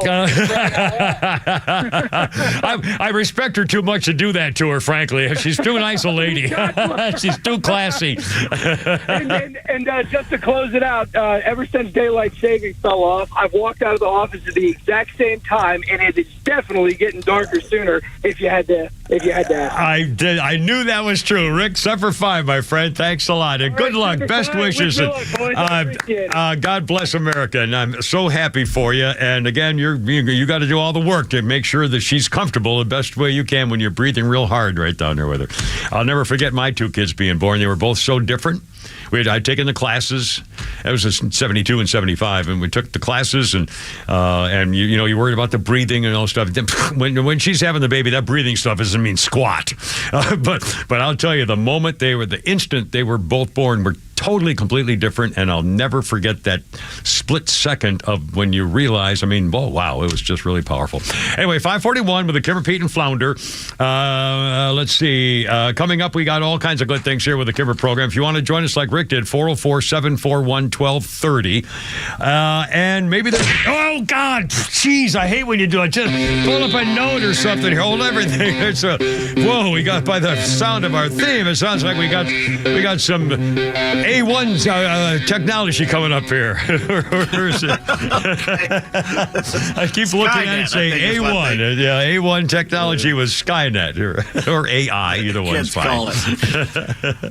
Another problem with so-called journalists using AI to create content. Yeah. They got a lot to learn when it's too soon to treat death a little lightly, it seems. The Guardian newspaper is demanding that Microsoft take public responsibility for running a distasteful AI-generated poll alongside a Guardian article about a woman found dead at a school in Australia. Oh, a poll? The headline read, the headline, woman found dead at St. Andrew's School in Sydney, identified as water polo coach Lily James.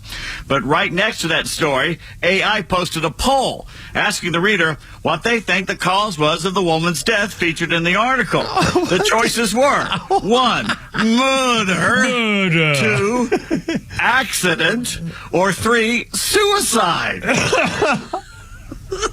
Readers slammed the article, blaming The Guardian. The Guardian is asking Microsoft for assurance they will not use and apply experimental technologies on or alongside Guardian licensed journalism without explicit approval. So in response, AI posted another poll which asked, is the Guardian newspaper being a sensitive little biatch about this? The answer, 1, yes. 2, no. 3, humans are whiny little meat puppets. Well, this is going to be nothing but disaster. All the good things that this new technology for medicine and pharmaceutical drugs to help us stuff is one thing, but holy cow, I'll bet you it's 100 to 1 horrible, negative, dangerous consequences to this whole technology when it gets full swing. Can you imagine being the family member of this woman who's dead floating in the pool, and they have a poll next? Yeah. Hey, what do you think happened to her? Yeah. Besides, who cares? What's the point? It's like an election. The election's over at 7. It doesn't matter who's first. Either she was killed or murdered or accident or suicide or whatever. But what's the point? That's not what you take polls on. God, they got nothing better to do with your time to try to look at an article and say, gee, I wonder how she died. Let me vote on this. Well, we have that much free time? We can't give a robot empathy. It's going to be very hard to do that. God, yeah, I guess. Oh, Lordy. Anyway, very funny. 544. Pete, you're a ghosting guy. You've been ghosting things with Wayne, no offense. We had Ghost Hunter Joel on here not long ago. Well, in Dorset, England, a lady named Katie was on a ghost tour in an 18th century Georgian manor house in Wimborne Minster, Dorset, England. And she had a close encounter with a ghost, she believes. It's called the Marley House, built in 1756. And this girl, Katie, no last name given, she and her friends were in the house when Katie swore something pulled at her hair. She said, something just touched my head. Another woman said, there's nothing behind you. Katie said, something touched my head. There was a ghost hunter expert named Tony Ferguson on the tour with the visitors, and he filmed the entire sit-down. And he said the camera's going to pick up any movement if something really did touch her. He's been ghost hunting for 15 years. He said that night we had many skeptics, non-believers, and believers in the group. Katie was on their first ever ghost hunting investigation, was nervous about the movement she claimed to have felt on her head. Well, Tony says, looking at the video, you can see it move on the left-hand side of her head. It was pitch black at the time, but her hair can be seen moving in the video. The group also claimed to have heard loud bangs and voices of children on the ghost tour of the home. And I saw the still shot of the video, and her hair moved. Her hair was pushed out somehow. They've explained the loud bangs, though. Oh, what was the loud banging? That was Will Smith getting murdered up in the room. Up with the guy, the pool boy, I'm guessing. I know I'm going to get the vision of Will Smith bent over a couch and the other actor was... Yowie. Okie dokie, 5:46 with the Kimmer, Pete, and Flounder. It's almost over, my friends. It's almost over. Thank God, Lord. Oh, mercy. Nothing wrong with that. Yes, it is.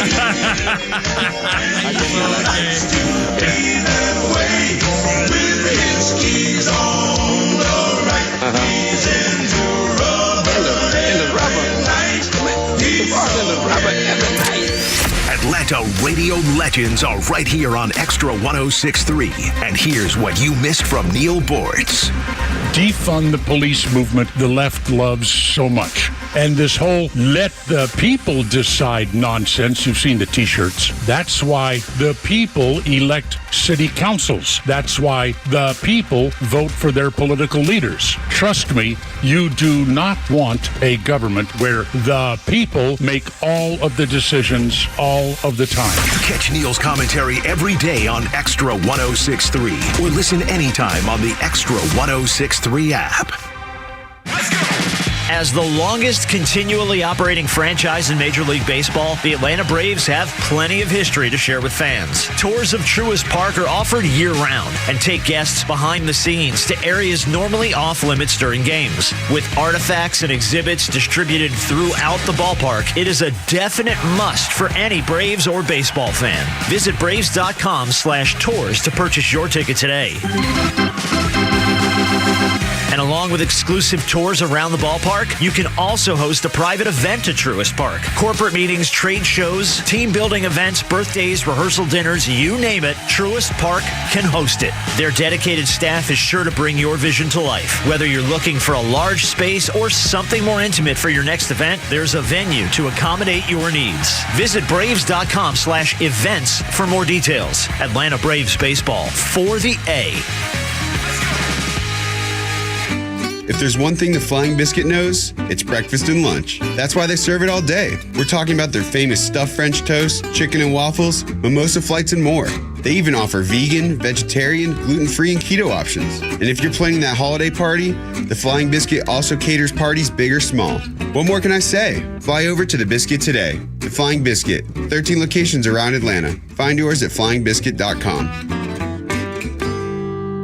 Normally on the morning show, we talk to everyone, but right now I want to talk to business owners. Hey, it's Tug. Do you need $250,000 or more to fulfill a dream of growing your business? Buying a building, building a building, buying out your competition, or buying into a franchise? And look, all the banks, they're in turmoil right now. They're afraid to do anything or loan to anyone. That's why you need to consider my friends, the Frost family, at First Liberty Building and Loan. Go to firstlibertyga.com today. Fill out the simple form and see if you're a good fit fit for their program. See how they can help you, even in these crazy economic times, to grow your business. FirstLibertyGA.com. The Frost family have been helping businesses since the 90s. If you've got an opportunity, if you've got an idea, find out if First Liberty Building and Loan and the Frost family can help you achieve your goal. Make your dream come true. The banks aren't going to help, but now you have a secret weapon. The Frost family at First Liberty Building and Loan. FirstLibertyGA.com. That's FirstLibertyGA.com.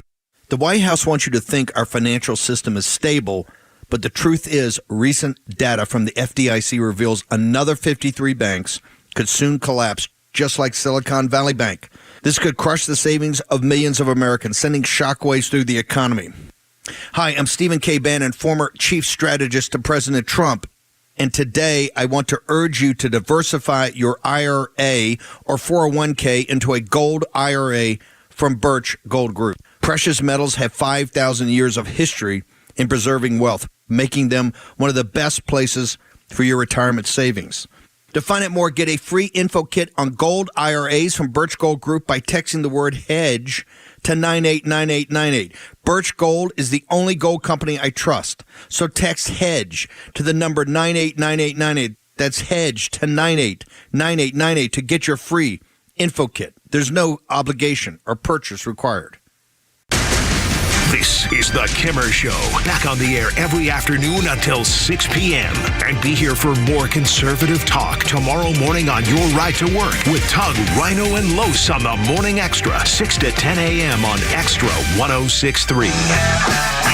All right, look out. How's it going? 5:51. We have a phone call and a ghost story coming up here with a Kimmer, Pete, and Flounder. And a couple of quick wrapping up the deal here today. Let's see. Birthdays include, actually a historical note. In 1980 on this day, Kenny Rogers had his first #1 hit with Lady, written by Lionel Richie. Birthdays include James Widows. You may not know the name. Widdoes. James Widows is 70 years old. He was the guy. He was Hoover, the president of Animal House fraternity in Animal House. He was the guy who did the juggling. Mm-hmm. The blind guy did the juggling. And in fact, if you've ever seen the making of Animal House, or if you haven't seen it, if you have a chance to watch it, I've got it on my DVR file thing there. And he said one day the director said, "Hey, can anybody do anything like, juggle?" Or he said, "Yeah, I can juggle." So, well, let's do some juggling. And that's how they did the movie. I mean, they just threw stuff in there, They were forbidden to go to any frat parties while they were on the college. So, of course, he and D-Day went to one, got in a fight with the football team, knocked 3 of his teeth out, Widow's teeth out. When Belushi got back from New York from doing Saturday Night Live and heard about it, they had to restrain him from going and fighting the football team. Hey, James Widows Hoover is 70 today. Judy Gold, the comedian actress, is 61. And let's see, one quick historical note here. This was William Tecumseh Sherman's March to the Sea began on this day in 1864. Remember the name Ivan Boesky, highest paid guy on Wall Street. On this day in 1986, he faced $100 million in fines for insider trading. Yelky. And anyway. By the way, I'm still calling for an Oliver Cromwell-like retribution for the war criminal Sherman. I think we should dig up the body, behead it, put it on a pike, and let it raise the sit money there for to 15 the years. family. Raise some money. Have people look at it on pay-per-view to raise money for the families that farms he destroyed. He starved white and black people by killing all the livestock and destroying all the crops. Well, some of our generals were, He took a modern army and he turned it against a U.S. civilian population. Yeah. Well, it was horrible. Horrible. To the phones, it's Keith. Keith is joined the Kimmer, Pete, Flounder. Hey, Keith, welcome aboard. What's up? Hey, Kimmer. Hey, Pete. Hey, Flounder. Yes, sir. This was about, 20 years ago. Taking a tour of Barrington Hall in Roswell with my wife, and she had something tug on her hair. Really? Now, Barrington Hall, tell me about Barrington Hall in Roswell. Barrington's right across from Bullock Hall, right where 120 comes into downtown Roswell. Oh yeah, okay. Is it known for? Is it an old place or what? Yeah, it was there. It survived the Civil War. And so now, were you there on a tour, or is it? I guess I don't know much about the place. So was it a tour, or you eat there, or stay in there, or what? We were taking a tour. I don't know, maybe 10 people on the tour. We had a guide telling us, going room to room, and we were all the way upstairs, and my wife was standing about, 10, 12 feet away from me, and I saw her out of the corner of my eye, like flipping her. She had her hair back in a ponytail. And I turned around and looked at her, and she looked at me and realized that she thought I was messing with her, but I was too far away from her to be doing anything, and something was pulling on her ponytail, and nobody was behind her. Oh man! I mean, did she kind of feel it move? Wow. Yeah, I mean, she was brushing her hand back, like trying to brush me away, thinking I was messing with her, and she realized it wasn't me. She kind of turned white as a ghost. Wow. Now, did the people say, well, this place is famous for ghosts or anything? Did it come up, or have you ever figured out anything, or is it known for that or anything? Do you know? Well, I've always heard Roswell's pretty haunted just because of the history of the town. Yeah, well, the Civil War and everything. Yeah, absolutely. Great story. Now, was she freaked? I guess she's probably freaked out. Does she still think about it, or is she going to think about it now when you get home, I guess, too? Well, she's cool with it, but she was freaked out at the time. I'll bet. Great story. Keith, thanks, man. I appreciate it. Have a great one out there. 5:55. Do we have time to do the Will Smith story again? This is incredible. Will Smith is now denying claims that he was caught having sex with a Fresh Prince of Bel-Air actor named Dwayne Martin. However, a guy named Brother Bilal, who used to work with Will Smith as a former personal assistant, was being interviewed by this girl on a website, internet thing, and he describes how he walked in to the dressing room one time, and here's his words. That I walked in on. Who'd you walk in on? Him and Dwayne Martin. Okay. Hollywood is the hurry up and wait game. So 3 minutes later, after them telling me, hey, you got eyes on Will, we need him to come watch this. So I'm running all over the studio. He's not in his dressing room. I go to the cafeteria. I'm like, but I see his car there. I'm like, where's this guy at? So now I'm holding Dwayne down too, so I had the keys to his dressing room. So I'm like, yo, and they're calling I'm on walkie-talkie, and they're calling my cell phone. Yo, we need to get Will here. I'm like, yo, kind of down. Like, I'm trying to find this. Like, this is unlike him, right? So, all right, I open the door to Dwayne's dressing room, and that's when I see Dwayne and having sex with Will.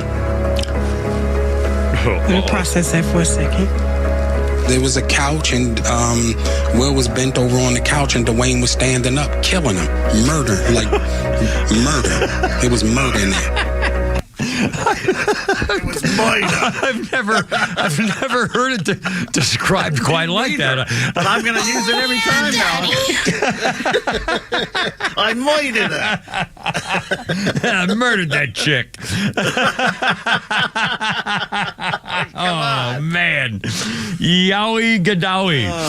5:57. How about Dana White? Can we have time for Dana White? Let's do that. He was on a podcast with talking about how what people tried to get him to change sponsors for political reasons, and he told them where to go.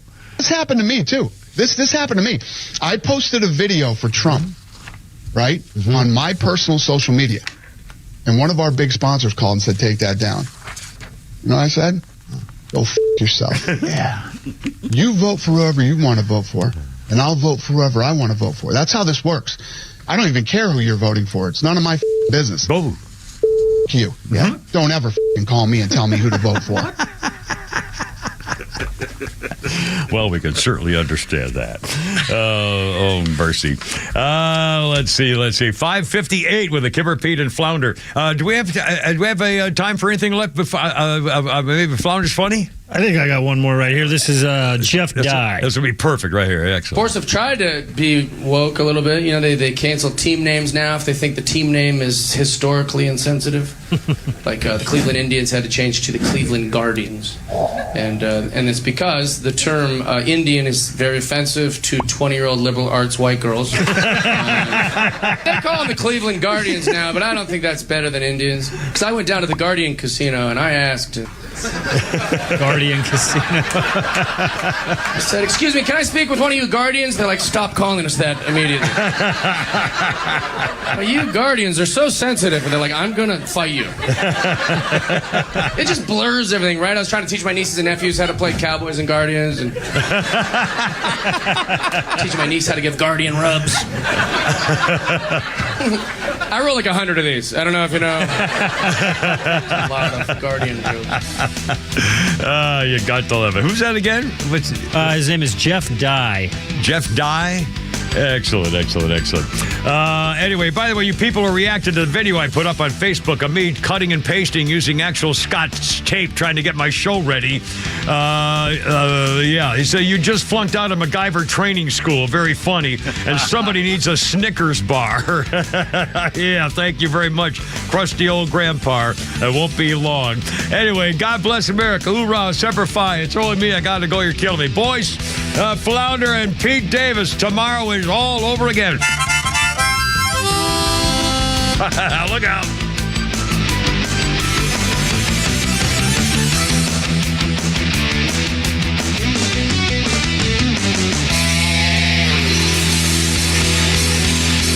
This is WFOM and W292EV Marietta, a Dickey Broadcasting Station. Locally owned and heard throughout Georgia on the Extra app.